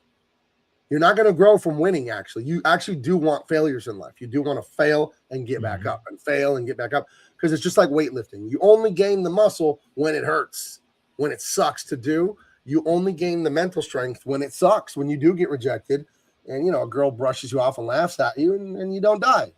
Because so many people are like, getting rejected is going to be the end of their existence. No, it's not, dude. No, so there's 8 billion people on earth. Plenty of them are going to hate you. Plenty of them are going to love you. Most of them are going to be positive, neutral. Like, yeah, I don't know, whatever. Give you the benefit of the doubt. Most people will be neutral, but kind of on your side. They're like, yeah, I don't think there's anything wrong. And then they find out and then they like you. There'll be some people that you meet in life that just cannot stand you. And you didn't do anything. And I hate to get vibey, but it's just like your vibe doesn't work. Like, I've met people like that. I've seen them on the internet. I was like, can't stand that guy. And you have no idea why. You know it, Jericho. You meet someone, they don't do anything to you, and you can't stand them. Or you meet someone, you barely talk to them or whatever, and you love them. Like, this is the best guy ever. I don't know what that is, but it happens to all of us. Yep. But you lose that growth that you're talking about when you don't meet them face to face. And that's the era we're in. There's a lot of online, initial contact, in a romantic sense, because, and it's tempting for that very reason. I can avoid that. I can avoid that discomfort, right? And just fucking, do it online and, check to whether they left a message or not, or whatever the fuck it. But that, and there's a whole, I wouldn't call it a mating ritual, but there's a ritual that goes with going out, getting ready to go out. You're got your haircut or whatever, you got outfit. You're smelling good, you shave, haircut, like you got the car wash, you're rolling, listening to music, or you're hooking up with your boys, you're riding together. Like, it's a whole process, man. Oh yeah. And then you're walking up, you're starting to see more and more people as you get close to the bar. You're seeing chicks walking across the street or down the street or whatever. You're just checking the scene. And then you get to the bar and or wherever you're going. But there's a lot of moving parts to this. And when you take that main one out of, getting a sack to go talk to a girl, that's a big one. I'll save some of you guys out there some heartache. So males and females have a difference in their trying to get together. And it's been forgotten in modern society. We say men initiate. No, you don't. Men and women are different insofar as men are direct, A to B. We are direct when we go after things and talk to people. Women are indirect. The people who initiate the flirting, the dating are women, not men. You've been taught that it's men that must initiate. No, it isn't. Women will subtly give you a little signal. So they'll look in your direction, look away. They will put their body in front of you. You go out to a party, a bar, a wedding, or whatever. If a woman likes you and she thinks she looks nice, she will stand in your line of sight. I don't know if you guys know this. Ask women, they'll laugh and they'll tell you, yeah. They'll stand there, butt facing you so you can look at them. And you're looking around or whatever, and then you'll see them. They didn't wander right in front of you, dude. They're doing it on purpose. Women do this stuff, and it's very charming, actually. It's very funny to me. But the women turn on the light. We're open, accepting applications. They're not going to say yes necessarily to talking to you, giving the phone number, whatever, going on a date. But they'll entertain it. Let's see. Let's see if you're a dummy. They'll interview you. They'll let you get an interview. Right. So yeah, Treasure Allen said women initiate by becoming available and approachable. Yes. They will make the little, most nuanced, subtle thing that's a signal to you. Go ahead, boys, give her a shot. And if you go to those women, you'll have a better hit rate. Now, you're still going to get rejected, dude. But can you imagine not playing basketball because you're afraid you're going to miss a shot? Michael Jordan missed shots, dude. Everyone misses shots. It doesn't even matter. It totally doesn't even matter. Yeah. So. And, when women, they send those signals, you still got to approach her. You know, you still, and I would say this, you know, I used to have merch, and it was called Jerk It First, and there was like a splatter kind of artwork to it. That's some sage advice. But it's true, man. If you go out, it's my uncle used to tell us. You know what you're doing. You know, you're going out to hook up. You're going out to meet somebody. But if you go out there with a loaded piece, dude, it's fucking your head up. You're coming off the wrong way. You got to clear your mind, so to speak, and that's a good idea. Yeah, this is the invested in the outcome in life. Like I sell my comics online. You do all the YouTube. I do YouTube. All the stuff we do. And if I put a video out or a comic book out and it doesn't get enough views or it doesn't sell a ton of comics, and then I get all bitter and resentful and depressed, I'm being an idiot. You know, it's like you cannot control the outcomes in life. You can control your effort and you can control your attitude, and that's it. And you're going to have so much suffering in life if you are dedicated and just obsessed with the outcomes. And here's how you reframe it in your head. You tell yourself being obsessed with the outcomes is actually evil. It's me trying to be God. It's me trying to say, if the universe doesn't do exactly what I say, then I get to be furious about it. You get to determine the universe, how everything turns out? Really? Is that what you think? This is what I tell myself. You know, 6 inches from the mirror at 2 a.m. No, but it's a mindset change that I've gone through of like, hey man, detach from outcomes, dude. You're so much happier when you do that. You know, so my son's tackle football coach would tell him that, you know, you can't control the outcome. What can you control? And they always say effort. That's right. Control the effort. He always effort and attitude. Effort and attitude. And when a kid would show up late, if they were moving slow, like, come on, dude, let's go. You can't control when you get here, but you can control how you are when you do get here. Right. Let's go. Because, you know, he's 10-year-old. They got no driver's license. You know, basically, hey, you don't drive, but when you get here, get your ass in gear. You can control that. And you'd be on them. What happens to us when we become teenagers and into adults, we lose all gratitude for anything. We don't have any wonder. There's no novelty in life. And we fall into a rut with life. We don't appreciate it. And it causes a lot of bitterness, a lot of hatred, a lot of misery, because your life is like a constant string of miracles that you should be on your knees thanking God for, myself included. And we forget it constantly. I told Jericho earlier in the show, I was playing with my granddaughter. She was jumping on my son's bed. And she felt her heartbeat. She goes, I can feel my heart. And she goes, I have legs. And like, just think of the pure joy and gratitude. Like, I have legs. I'm like, let's go in the living room. And then she wanted to run and jump on the couch and show me how good her legs were at jumping. And imagine an adult thinking that way. I have legs, but you should. You've seen someone without legs. You've seen someone crippled in a wheelchair. Yeah. It's terrible. So we should all be grateful. Like, wow, I have a toothbrush. I have a roof over my head. I know. This all sounds like Pollyanna bullshit. But if you can get in this mindset of abundance and gratitude, especially as mostly Americans watching and Westerners, dude, we're the richest, most comfortable people in the history of the world. We are. And we forget it every day because it's too normal for us. So detach from the outcomes in life. Don't be obsessed with, it's got to be what I want. I got to succeed, you know, just the way I wanted, you know, and because that's trying to be God. And you're not him. And neither am I. So that's a big mindset thing that I've worked on changing in my own head. Is just detaching from outcomes. And the thing that helps you do that is ultra gratitude. That's what helps me do it. Is to just, I'm thankful I have a toothpick. Thankful I have glasses. You know what? 500 years ago, there were no glasses, right? A couple hundred years ago. You're just fucked. You couldn't be one of the hunters. You just went blind. You couldn't see shit coming from far away if you needed glasses, right? Mm-hmm. So, yeah, I'm thankful we have glasses that somebody figured out to cut a lens and it could fix your vision. Somebody figured that out. It's amazing. So, yeah, I'm glad we are where we are in time. Because even here in America, shit was brutal not too long ago. Yeah. So, we got it real good. Yeah. Safe, clean, entertained, fed. It's all there. You remember being little boys in the early 80s, as we were, watching Star Wars or Star Trek, whatever, sci-fi shows, they were talking to each other with video and hologram. And it seemed 10,000 years away when I was a little boy. I'm like, wow, I wonder if they'll ever invent. And now we have it. We're doing it right now. We're video chatting basically live. There's a few milliseconds of latency. And that is an annoying thing about talking on YouTube. You talk over each other because there's just that little, 10 millionths of a second that isn't there in real life. So you take your cue. Oh, Jericho stopped talking. I'll say, oh, he didn't stop talking. And they say, oh, that latency. But I bet they'll fix that. You know, eventually they'll fix the internet speed and that'll go away too. And it'll feel instantaneous. But to imagine we're living in Star Wars where we are just video conferencing. I was on a Zoom this afternoon with like 20 dudes. Like that's Luke Skywalker did that. And we're not even grateful for it. You know, we're so not grateful for video conferencing that nobody FaceTimes. I remember they made FaceTime on the iPhone. Everyone's like, yeah, never mind. Yep. And now, it's the norm now. Remember when phones, probably like early 2000s, 2003, 4, when phones still had the if you wanted to talk, you had the earpiece, but you had to plug it in your phone. It had the little microphone right here on the cord.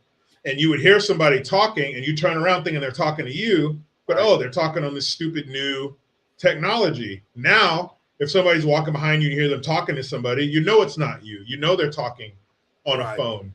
FaceTime used to be so weird. You're going to look at me while I talk to you? Now, FaceTime is fucking nothing. Remember a wrist TV and like Knight Rider, or he's talking to a kid, or some cartoon where there's a video screen they're FaceTiming on a watch. You do that fucking now. Little kids are walking around with iWatches and shit. Yeah. Mom, I'll be home in 10 minutes. Or fucking taking phone calls on their watch or FaceTime on their watch. I don't know if it's even real because fucking AI just messed everything up. But isn't that thing real where you have like a little wristband and you press it and it projects your phone like on the inside of your forearm? I think I saw something like that on a tech demonstration, but I don't know if it's real yet. But you wear like a little bracelet and you hit the thing and it projects your phone and you're like touching your arm as like the touchscreen. Touchscreen. Remember touchscreens? Like this shit's weird. They're gonna phones like the first phones with touchscreen. Like there's no buttons. There's nothing to like push. Yeah.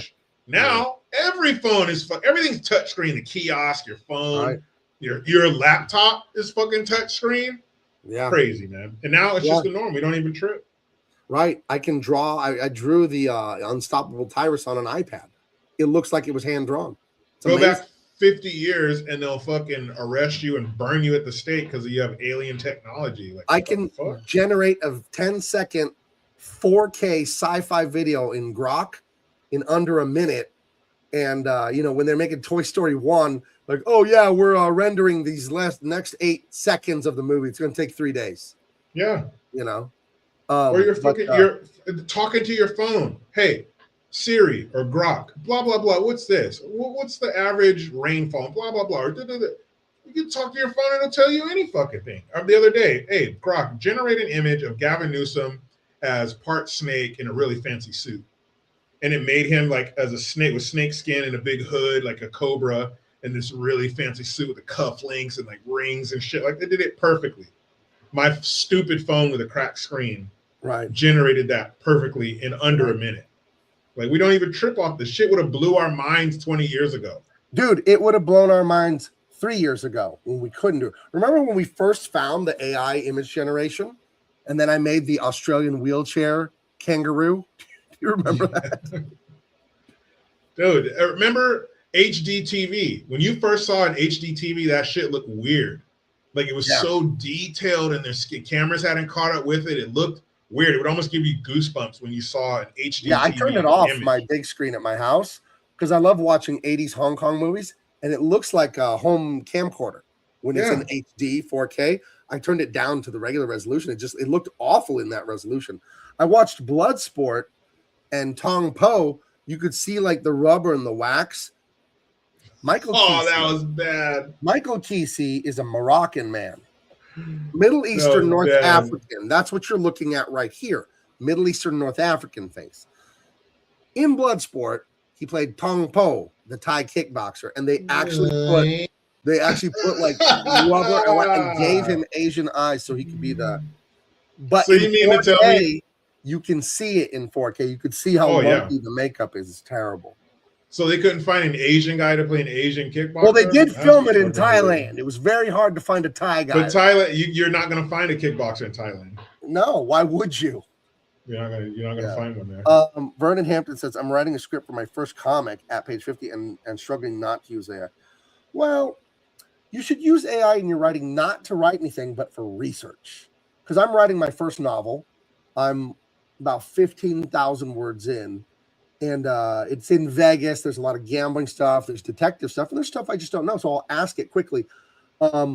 What is the highest hand in Texas Hold'em poker? Turns out it's a royal flush. I thought it was, but I wasn't sure. What's the second one? Blah, blah. And I use AI like that all the time in my writing. But I love to write, so I wouldn't use AI to write the story at all. That just doesn't even make sense to me. But asking information. But it can help you. It can help you with structure. You know what I mean? It can help you with definitely research. Like I said, if you need to look up something, there's a heist in this book of the Freecott gold nugget from the Mariposa, the California State Mining and Mineral Museum in Mariposa, California. And I wanted to know everything about the Freecott gold nugget and the safe and the room that it's in, because I visited in real life, and then I wanted to rob it in my story. So I looked it all up. I found out the history of that nugget, the guy that found it in the mountains, sold it, blah, blah, blah. His daughter donated it to the museum. I found all that out and was able to use some of that in the story. So use AI in your writing like super Google. It's Google, but way better. Like, who uses Google? Do you even use Google search? Like, why would you? Like, Grok is like using Google search, but you're talking to it and it gets what you mean, you know? Mm-hmm. So I never use Google after Grok came out. That's a slippery slope. Vernon Hampton said, my thing is grammar, but I don't want to make my dialogue sound like Mark Homer. No. Do not have Grok help you with your grammar. Because here's the problem with writing that's AI writing. Everyone can hear it. And the reason you can hear AI writing is because it's an amalgamation of everyone's writing. So it has a real, get it? It has this corny stink on it. And it uses M dashes constantly, which I hate M dashes. I use commas. But, and people who love M dashes, I'll use a dash once in a while, but people who love M dashes are outraged because Grok and ChatGPT use M dashes all the time. And M dash is the super long dash, and they are useful, but it overuses them, AI. So now when people legit use them, people go, that's AI writing because it has those stupid dashes. But don't use it for your grammar. If you want to get better at your grammar, you need to read more and you need to like watch more movies. And then for my dialogue, for my whole book, but for my dialogue, I speak like the way I would be speaking. Hey man, don't do that. I'm coming over later. Don't be all impatient. I'll say that, and that'll be the line of dialogue in the book. Now, some things don't read well when you say them out loud, but I don't type. I don't like typing. So I hit the mic button on my iPad and I speak my book into existence. You know what I mean? So, and it's a hell of a lot of fun. That's another thing. Go ahead. 60 years ago, 50 years ago, 40 years ago, you had to type. Right. You had to fucking, stop and go like this every once in a while to get those fingers to stop hurting. Like, you had to type. You couldn't just, iPad, like, just fucking talk to it. That's mind-blowing. To have a little square, not only have a square you can do everything on, but it's small. iPad's like smaller than a pad of paper. You take that back 60 years, it's fucking witchcraft. Like, this thing can tell me everything. Go ahead, ask it anything you want, and it just fucking tells you. Right. Hey, Vernon Hampton, do me a favor. Hold on. Stop screen. Share screen. Do this. Go on Amazon and get these books. The Red Sneaker Writers book series. William Bernhardt is a New York Times bestselling detective fiction author. He's a great writer, and he's written about 15 books. And I did audiobooks because I'm an artist, so I'm drawing or coloring, and I listen to these books over and over and over. He goes over everything about writing. He has one: plot, dialogue, character, story structure. He has a book for everything, and he explains. He's one of those people that can do it, but he can also explain it. Because there are guys that are amazing, but they can't tell anyone else how to do it. You know what I mean? Like Michael Jordan. Mm-hmm. He took over the Charlotte Bobcats, and they were never any good because he couldn't get Michael Jordan out of his head and into other people's heads. William Bernhardt can get his writing skill out of his head and into your head. And if you want to write, be a writer, damn it. Like, really, really take it seriously. I have a natural talent for language and writing, so I've always been able to do it. But those books were invaluable. Little tips, little tricks, stuff like that. Believe it or not, art is a science because all art is just patterns. And if you learn to make the patterns correctly, then the audience recognizes the pattern and they get dopamine. That's how patterns work, right? If you recognize a pattern, your brain rewards you with a little drug hit. That's why art feels good. That's why stories feel good when they make sense and they're entertaining and they have good twists that make sense. So those books by William Bernhardt, they're amazing books. I've listened to them over and over and over for like the last 10 years while I'm drawing. And so let's see. On Writing by Stephen King. Sure, that's a great one. And get Save the Cat by Blake Snyder. He's passed away, but he was a great Hollywood script writer. And his Save the Cat beat sheets, I use that all the time. It's like 13 or 15 points. And if you go to savethecat.com, they break down, Indiana Jones and Raiders of the Lost Ark. They break down this movie. They break down that movie. And his book, Save the Cat, breaks down a bunch of movies. And all of a sudden you see, oh, every story's the same. And Joseph Campbell, the great writer, he wrote this decades ago, The Hero with a Thousand Faces, and all the hero's journey, Joseph Campbell. And if we go back, here's your college lesson for the day, to Gilgamesh, the oldest known written story, like 10, 15,000 years old. Gilgamesh, it's the same story as Luke Skywalker, Harry Potter. It's the same story, guys. Same story every time. There is a formula, and you'll never feel it. You'll never feel the story's the same because you're adding different detail, different characters, different idea. But the bones, the giant, like 10, 15 pieces of the story, they're the same. I'm telling you, you can learn to do this from a technical side. You really can. So, I encourage you, man. I love writing so much. I wrote this great poker scene last night. It was so much fun. My main character, he has a Corvette named King Jackie, and it's because he won the Corvette with a king in a royal flush from a guy who beat everyone, and the guy always said jackpot. And before the final card, the river was flipped over. Fifth Street, he made a deal with the king in his hand. He said, if we win this hand, baby, I'll name the car after you. And then when the guy said jackpot, he named the car King Jackie. See, I love writing stuff like that. That's really fun. That gives you a taste of what kind of guy my detective is. And it's just a really, really fun thing. I don't know. I find it rewarding. I've always loved to tell stories. So. What's awesome is when you're reading something and you get that, right. Like when it clicks, you're like, right. I fucking get it. And then you're excited to apply that new knowledge. And could you imagine Michael Jordan having a team full of Michael Jordans? Right. If he could get that Jordanness out of his head into other people, geez. That team would be assassinated. It's a good thing he couldn't. It's a good thing he couldn't. That team would have been assassinated because they went fucking 82-0 and then swept all the series and won the championship every year until those players died. Yeah, 82-0 every year, and then sweep the finals. The finals. Yeah, the Golden State Warriors were bad enough. 96-0 every season. Yeah, they went 73-9. Yeah. Holy sh! Only lose 9 games out of 82. It's insane. Dude, and then crushed everybody to the finals, but then lost. Speaking of reading and writing and all that learning stuff, the Unstoppable TYRUS is at the printer. I got the proofs from the printer. They send you a digital PDF, but that isn't good enough for you guys, my customers. They also overnight you the entire book printed out on a high-quality digital printer. The final printer is offset printing. That's the highest quality. But they send you really high-quality digital prints, and you look at them, you hold them in your hands, and then you sign the contract, blah, blah, blah. You can no longer order this autographed. You can order it unautographed, but I quit taking orders for autographs on Friday because I'm going to meet up with TYRUS in a few weeks after the books are printed and they head over to me. And we got to sign what we sign. Because if we keep offering autographs and then TYRUS signs and then we offer more, he has to come back and sign again. I'm not going to do that to him. So we're going to sign them. Maybe I'll sign some extras and put those up for sale later. But you can still order this. There are 6 different covers. And you can order Dean Cain All-American Lawman. That is in stock. And you can order EMPYREAN Earth Illuminated. That is in stock. Speaking of writing and my love for writing and my alleged claim that I have a talent for writing, Jericho, you've read these books. You're currently reading one. How is it? How is the Unstoppable TYRUS? We're not currently reading it. We finished it. What did he think? Did he love it? He loved it. He wanted, I think we were maybe 3/4 of the way through, and then he asked if he could take it to school in his backpack, and I was like, oh, sorry. Because I know that thing's going to get destroyed in there. Well, but the cool thing was he was disappointed, but he understood. He was like, oh, all right.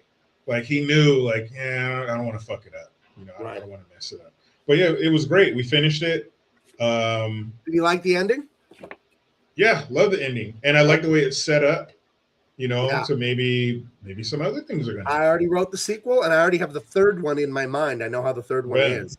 And I planted shit for the climax of the third one in this first one, but you don't know. I know, but you don't know. There's some insane stuff coming. It was great. The character, was it Dr. Greg?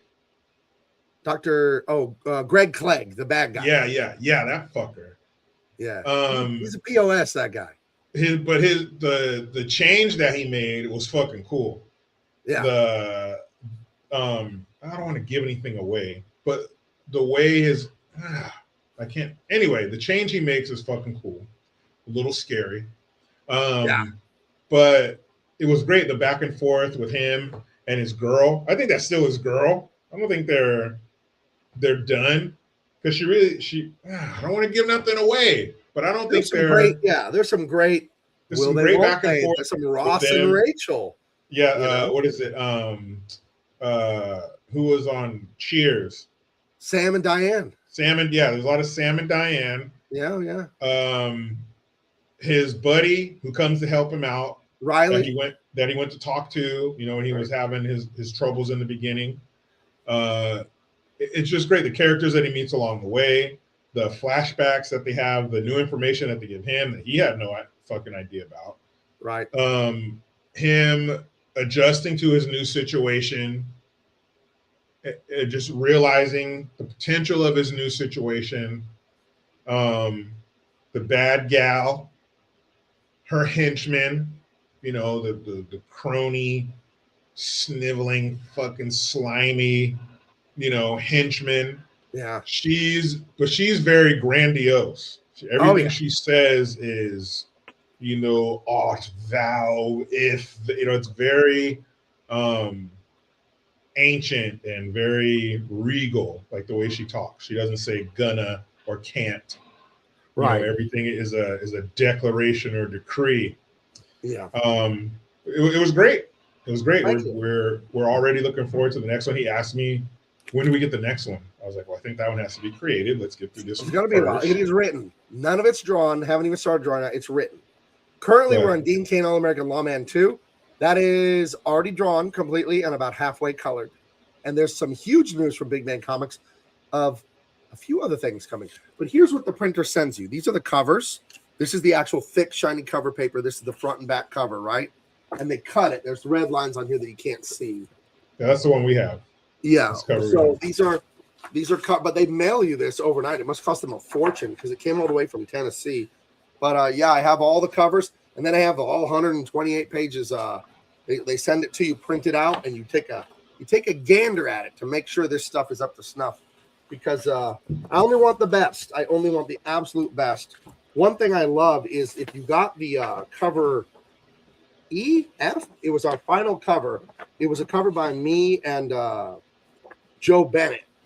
It's a wraparound cover. I don't have an example of the foil because the test printout they give you, they don't put foil on it. But this cover, when you get it, if you ordered this one, right where it says TYRUS, that's going to be like aluminum foil mirror. That's going to be shiny silver, like totally reflective. Yeah, so that guy. That's the cover with the drawing on the front and the back. That's. And I like how he had like the skin over his eye. Yeah, He's a grody one. And then I have one other thing. This is coming in 2027. You guys like Charles Bronson, Dirty Harry, The Punisher? You're going to love The Citizen. All right? Not going to say much about him, but I'm writing that one. I'm doing the concept art for it. But The Citizen is something I'm near and dear to my heart.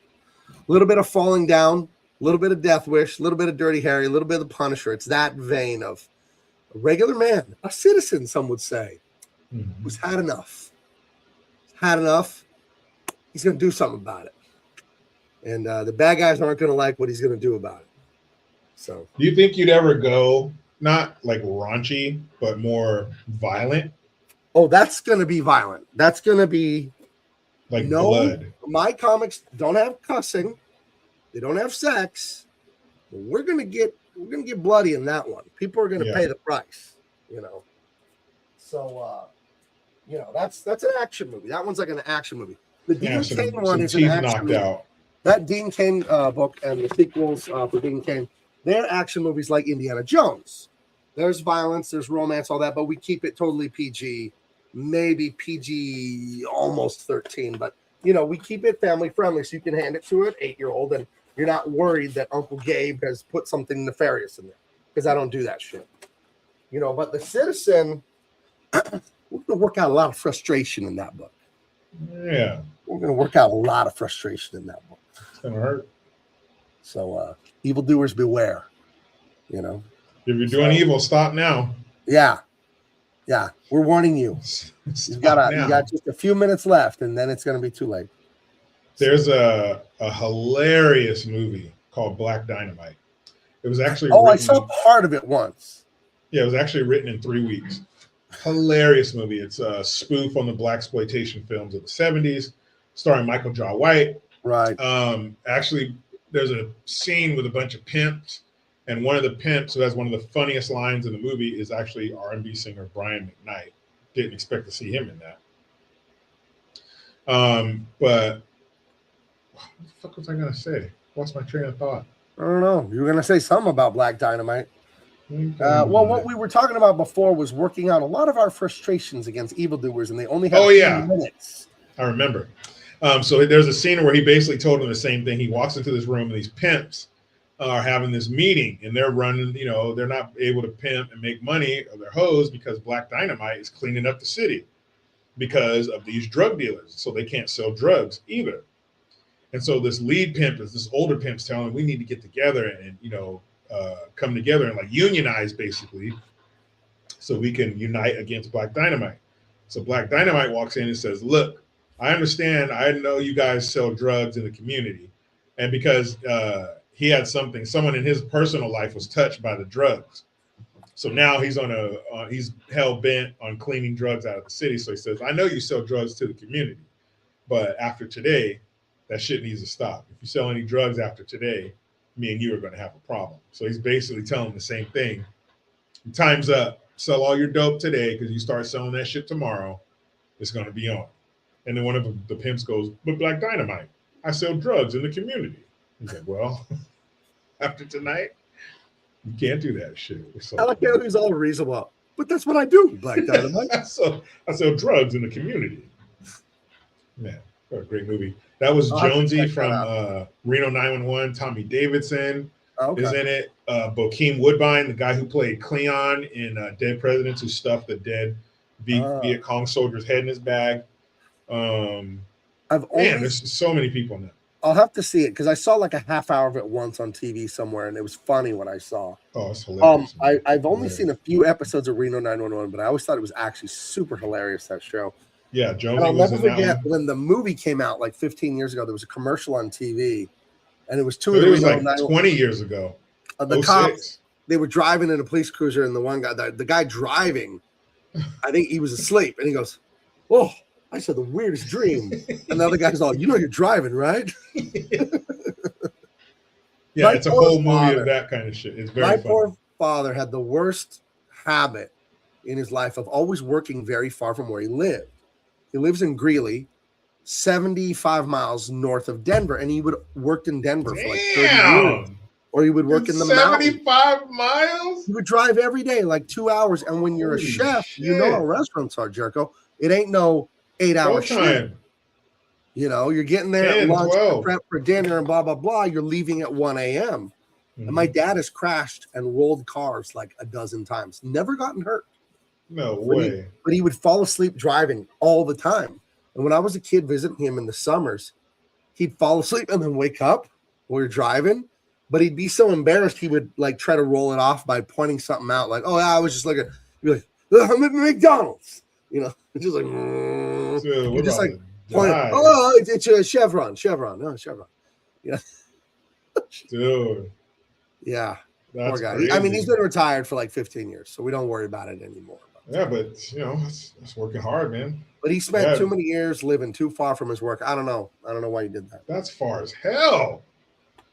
Oh my gosh, look at this shit. My brother drove from Redlands to San Diego for work every day. No way. No, that's what I would tell your brother. No. Do you guys know where Redlands is? It's like east of LA, dude. Do you know how much effing traffic there is? I used to work with this chick. She worked 5 a.m. was her shift every day, and she drove from Madera to Monterey every day. That was like 3 hours. And she drove one way every day. I'm like, why do you drive so far? So my kids are there and stuff. I don't want to move them. And it's super expensive, of course, to live on the coast. But she drive from Madeira, which is shit town, fucking armpit of America, farm town, podunk, cow patty town to Monterey every day.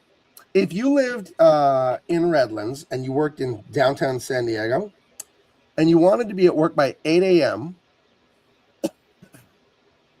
it is either an hour and 40-minute drive if you go through Corona, then down by Anaheim and hit the coast by San Clemente.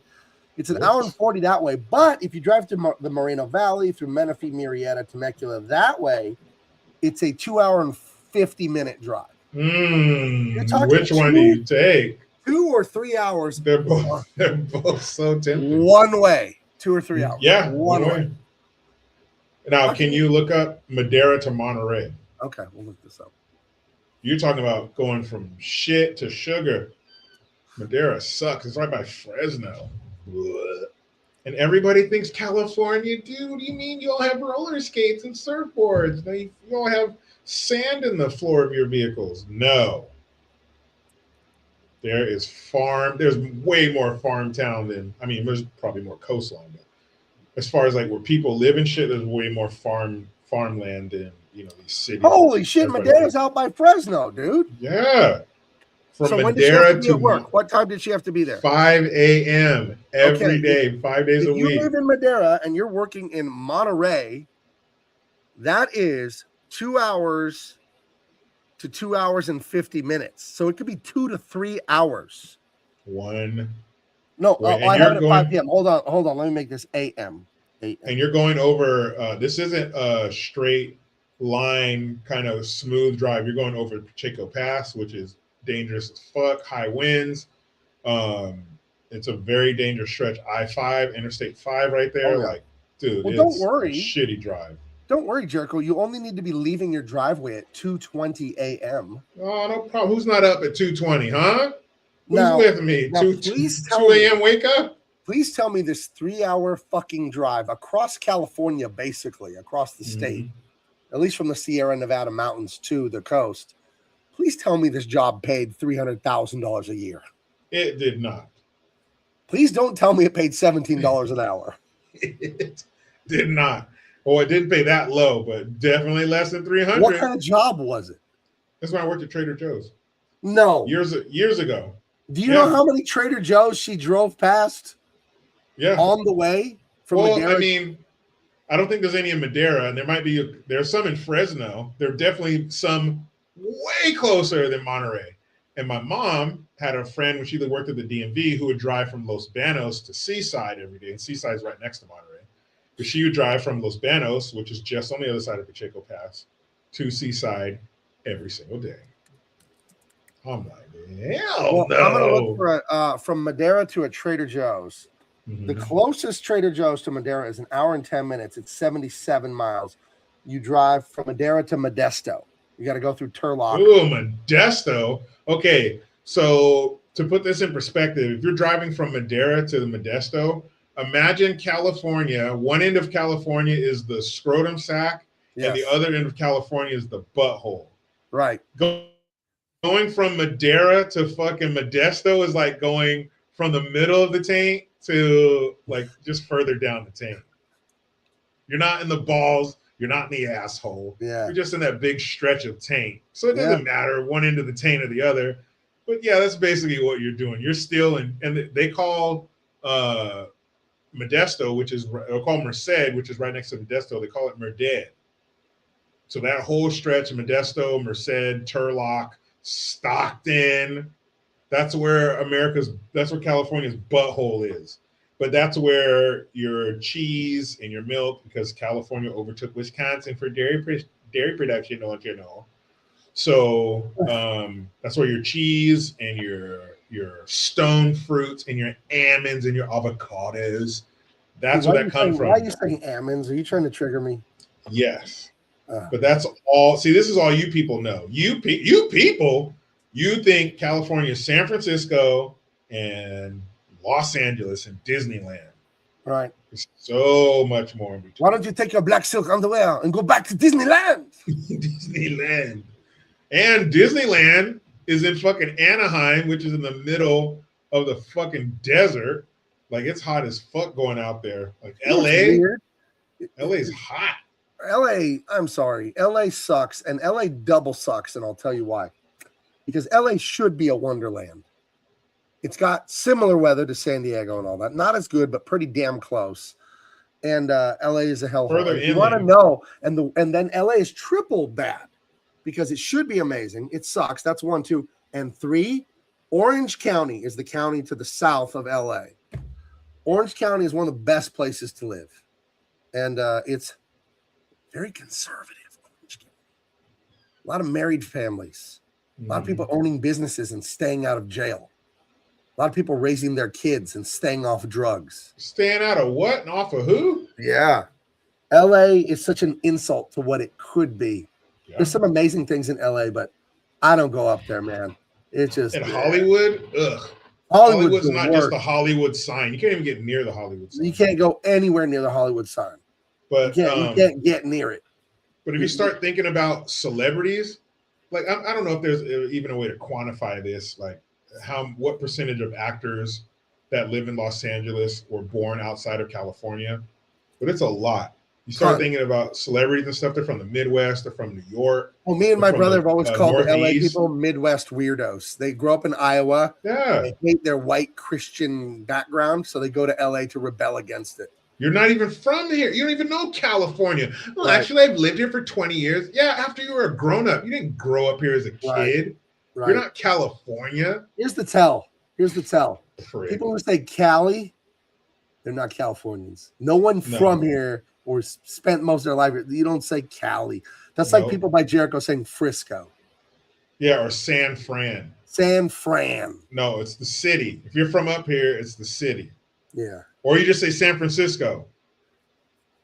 But it's not Frisco. You don't say. Now, in Denver or in Colorado, in the mountains, there's a city called Frisco.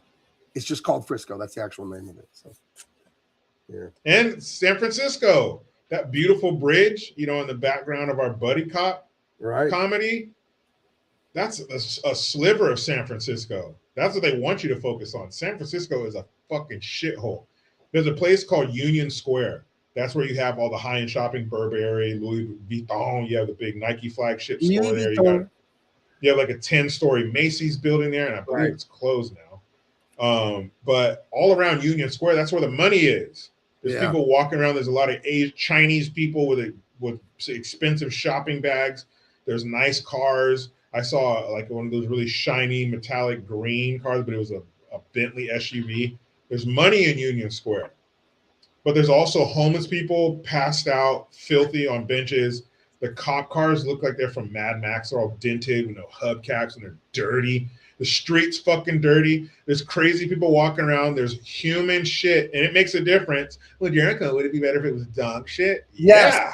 Yes. Because they're dogs, and they don't have the ability to shit in a toilet and wipe their ass. But humans do. And there's human feces. There's broken car glass. Like, what the fuck? My daughter lives in Hollywood on the corner of Sunset and Wilcox. Very famous. It's catty corner from this big CNN building. And she could not park in front of her apartment most of the time because the sidewalk was filled with homeless tents. And if it wasn't a homeless tent, it was a personal-sized pan pizza turd from a homeless heroin addict. Just these little turd blossoms everywhere. What's the Tenderloin? The Tenderloin is a place in San Francisco you don't want to go. It's dangerous. It is very dangerous. So extremely. And as of March, the month we're currently in, the average rent in San Francisco is $36.50. Okay. I'm glad I bought this house 12 years ago because I got in when it was low. I look at the chart of the prices, and this house was like at a multi-year low. And it went up and away after I bought it. Thank God I got in because so many people have been priced out of California, man. It sucks.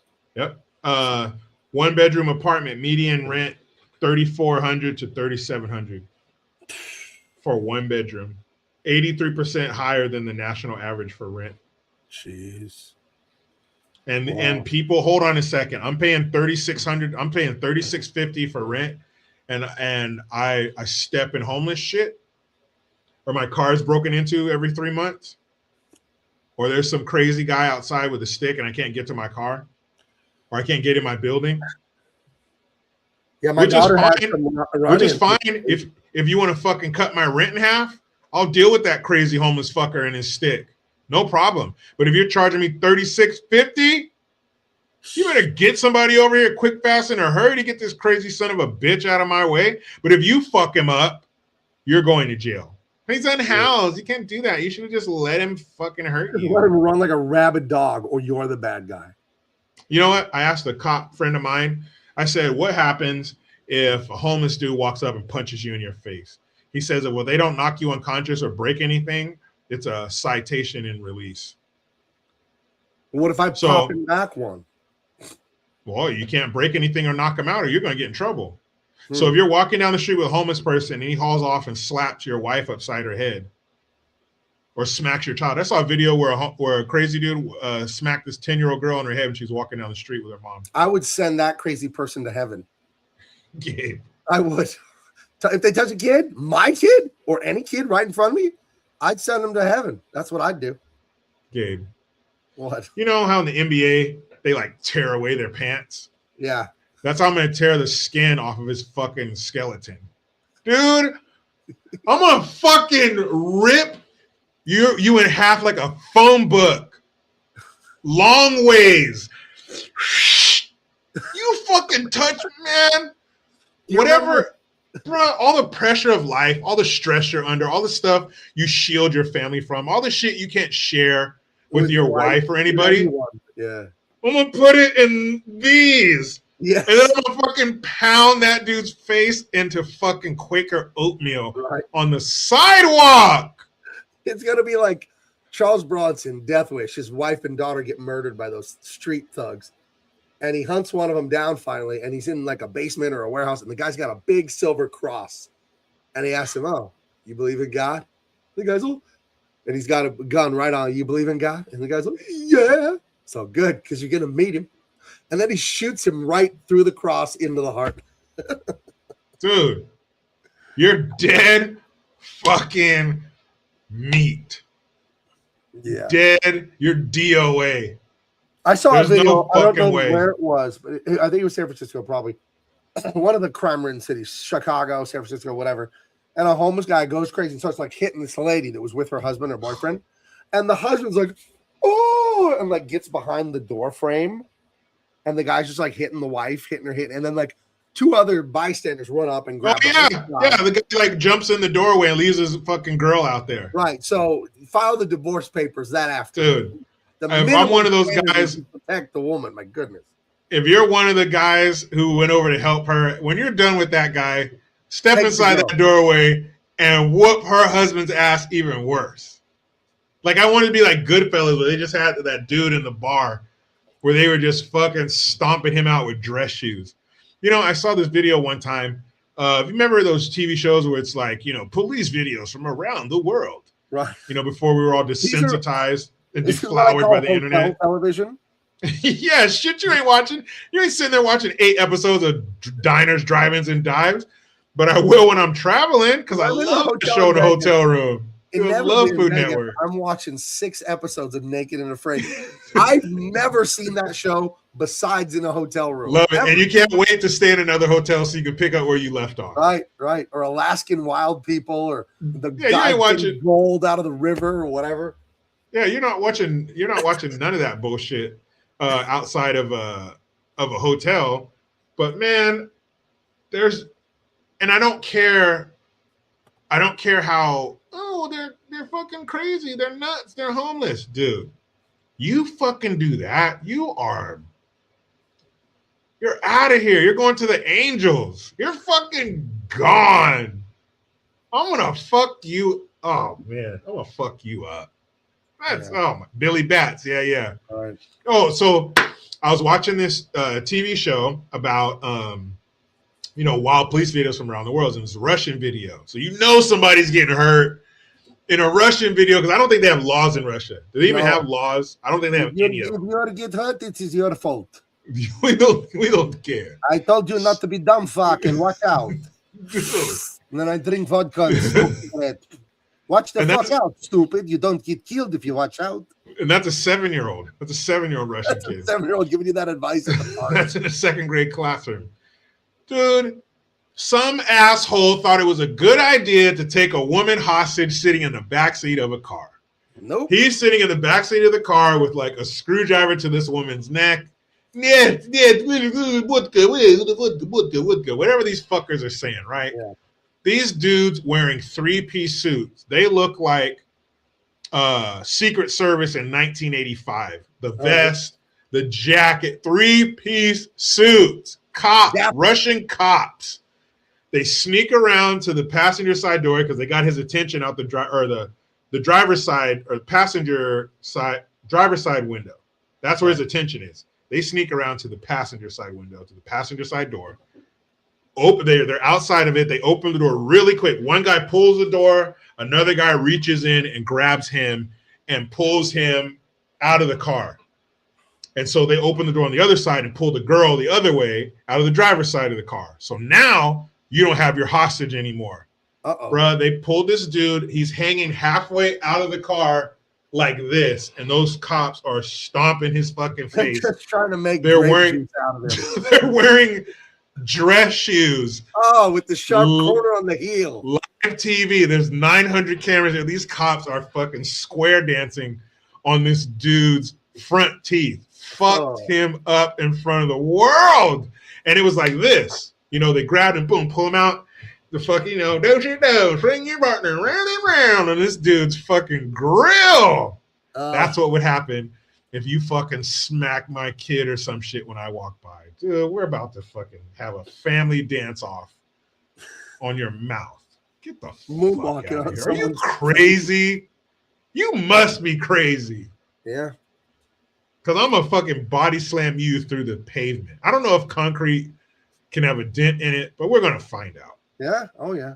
You make a real impression. I'm going to body slam you on the back of your head into this fucking... suplex. Give you the German suplex right into the asphalt. This taxpayer-funded public sidewalk. I'm a... Oh, you cocksucker. Who do you think you are to do some shit like that? You don't get fuck-up face from cops. You don't be stupid. But now he has fuck-up face. Dude, that's not even a face. His face looked like the face of somebody who was attacked by a chimp. He probably just had a hole right here to breathe out of and put the straw in so he could drink his food. He's be eating borscht with a straw the rest of his life. There's no way his face still looks like a face. His face looked like butthole. Dude, there were 4 Russian cops just fucking, Mother Russia on his fucking face. Wow. There's a comic book character in Preacher, the DC Comics comic book Preacher. It was very hardcore, rated RRR. Very violent, very irreverent. But there was a guy who shot himself in the face to commit suicide, but he did not die. And his name in the comic book was Arseface. Ouch. Because that's what he ended up like. That'll do it. He must put under his chin. Yeah. So looks like it went under his chin. Yeah. Now, how do you not put it far enough back? Did he just like put it right here? Like you idiot. But it went behind his nose and he still has a nose somehow. Dude, I've seen an episode of Cops where a guy took a .357 point blank to the forehead and it went under the skin and just spun around his skull and went out the back. And he was sitting there talking to the cops when they pulled up. Wow. So, some weird scientific shit. If it lines up the right way, you could live. There's a dude I did a story where he broke into somebody's house, stole a bunch of guns, and he was running to get in the van and he jumped in and he dropped the rifle and it fucking went off under his chin. Ooh. Killed him. Idiot. I was at the San Diego Gun Owners Gun Prom. It's every September. There's a big fundraiser and a raffle. I won a shotgun there, actually. I won a G-Force shotgun. Anyway. Nice. But the table I sat at with other gun rights people, the guy next to me was a speaker of honor that night, a guy from Yuma or somewhere in Arizona. And unfortunately, like a friend of his, they were at a party, and the friend was a soldier, a former soldier with PTSD, and he just was eating and he lost it. and he shot a guy in the neck like twice and killed him, and then started shooting people at the party. And the guy I was with at the dinner, he got shot right here in front of his ear, and it went through his head, didn't get his brain somehow, and came out this eye. So this ear to this eye here, and he had a fake eye. You know, he had like the glass eye that was kind of weepy and all that. But yeah, he got shot right there. It didn't destroy this eye. It must have gone under it, and it didn't destroy his nose. So he just has a fake eye and I think a scar over here. But he said, you know, he thought he was dead at first because he was out for a little bit. Yeah. But he concealed carry, and he's the one that took out the shooter. He was able to get up all bloody and screwed up, and with one eye. Yeah. So he was there extolling the good qualities of concealed carry, which I am a fan of. Damn. Yeah. And see, if it was his left eye, that's probably the eye he closed anyway to shoot. Yeah. Yeah, I'm actually, it's for me when I shoot, I'm right-handed, right? So I've got my but I use my left eye. So I have to go like that because my left eye has a little bit better vision than my right. So it's a little So you keep your left eye open? Yes, I have to, because the difference, it makes a difference to me. Freak. So I had to learn to do that. The harder thing is with rifles. It's harder that way when you're right-handed and you're shooting a rifle and using your left eye. That's actually kind of hard. So what is with, we gotta go, but what is with the men? Ace Hardware, the gun store, comic book store, auto parts store. What is with the 50-year-old guy with the salt and pepper hair being the customer service, the cashier, the whatever, being a dick? You go in there, you ask them a question because you're wondering, and they're like you're ruining their life because you don't know everything about plumbing that they do. I ain't coming to your house, motherfucker. It's your job. Like, don't give me no fucking. You know what I mean about gun store guy? It's kind of like a weird, rude know-it-all. Yeah, I don't like that shit. Then pick another job, you dick. I remember. We'll go on this. The first time I went to a comic book store when I got hooked on comics when I was 12, I walked into the store, Zing Comics on Grand Avenue in Escondido, California, and X-Men issue 4 was on the new releases for the week. They come out once a month. I didn't know this. They number the books. I don't know how often they come out. So I had issues 1 and 2 and 3. I found 4. I grabbed it. And then I asked the cashier, some guy in his 20s or 30s. I was 12 or 13. Said, hey, this one says 4 on it. Do you have like 5, 6, 7? He's like, they come out once a month, and that's just came out this week. I've been in your store for 10 minutes. Yeah, I'm not even a customer yet. I haven't paid yet. You're like, that just came out this week, dude. 5 won't be out for 4 more weeks. Well, sorry. Dude. You know, it really pisses me off when my wife comes back and somebody was rude to her and I wasn't there. That really pisses me off. Right. If that motherfucker said that when I was there, I would have set his ass straight, fucking prick. Dude, there's a certain level of professionalism that comes with your job. And there's a certain level of eating shit. I'm not saying eating disrespect, but yeah, you got to deal with people. And up to a certain almost right up to the edge of disrespect, you got to take that. If they have an issue, they're upset, whatever, it doesn't matter. But you can't be an asshole at work. If you can't handle it, you get another job. Yeah, and me not knowing that they don't make T12 8-foot fluorescent bulbs from Philips. What is that? Me not knowing they don't make them in warm is not an attack on you, dude, at Ace Hardware. So calm the fuck down. I didn't know that. I don't know everything. Here's why I ask questions, everyone. Because I don't know. That's why I ask questions. Hello. Dude, and you know what? I don't know everything about plumbing, and you don't apparently know that you're an asshole. I should go in there. Now we both don't know something. Yeah, we both found out all kinds of shit today. I should go in there and ask the guy all kinds of shit about writing comics and drawing them. And no one doesn't know. You don't know that? Draw a forearm in perspective, dude? What the fuck's wrong with you? You don't know how to color a 128-page comic book? You don't know how a color triad works? You simpleton. Right. Fuck you. You don't know what a 3-act hero's journey story structure is? What a moron. Some people just need to hear fuck you. And it's the way you say it. Fuck you. Yeah. That's how you have to say it. Yeah. Fuck you. Anyway, boys and girls, I would like to do a movie review again. I was going to try and do one today and surprise Jericho by getting all the photos I needed for Smokey and the Bandit. And when I went to my website for the photos, they don't have that movie. Oh. Jericho, I don't know the next time you're going to get on the dad groove in the couch and watch a movie by yourself on Amazon Prime. I'll do it. Please watch Thunderbolt and Lightfoot, starring Clint Eastwood and a young Jeff Bridges. It's been recommended to me for like 2 years. It's so good. It's so good. I had no idea. It looks stupid. The name looks stupid. It's so good. I love this movie. It's got George Kennedy in it. It's got Jeffrey Lewis. He's the one that raises Chad and Alex in Double Impact. You know, it's got some great actors. Oh, that dude. Yeah, Jeffrey Lewis. He's in the million things, that guy. But it's awesome. It's got Clint. It's so good. It's a crime, a hint of comedy. And I thought, man, Jeff Bridges, he's like 25 in this or whatever. He's very young. Damn. I thought he was so good in this. So after I watched the movie, I look up info online because I'm curious. Nominated for Best Supporting Actor Oscar for the performance in that movie. Like, oh yeah, he was good in that. Oh, real good. Thunderbolt and Lightfoot, you'll fucking love it. It's so good. Right. It's just the kind of movies we love. Dude, real quick, I know we got to go, but what level of stardom? You know, you got A-lister, B-lister. What level of stardom are those guys who were in those 80s action movies who would like you said, play the trainer or the dad, but you see him in every. I know that dude. Well, that's what they call a character actor, right? Oh man, those guys are the best. Yeah, George Kennedy, you know who he is, right? Yeah, he was Leslie Neal, Frank Drebin's partner in Naked Gun. And George Kennedy, that's why I know him from the most. He's got this trashy little mustache, and he's like a psycho, violent guy in this. But it's played for laughs, but not the way they do it with Marvel movies and this and that, where it's fucking dumb and stupid. The movie's also very serious, very cool caper heist movie with criminals.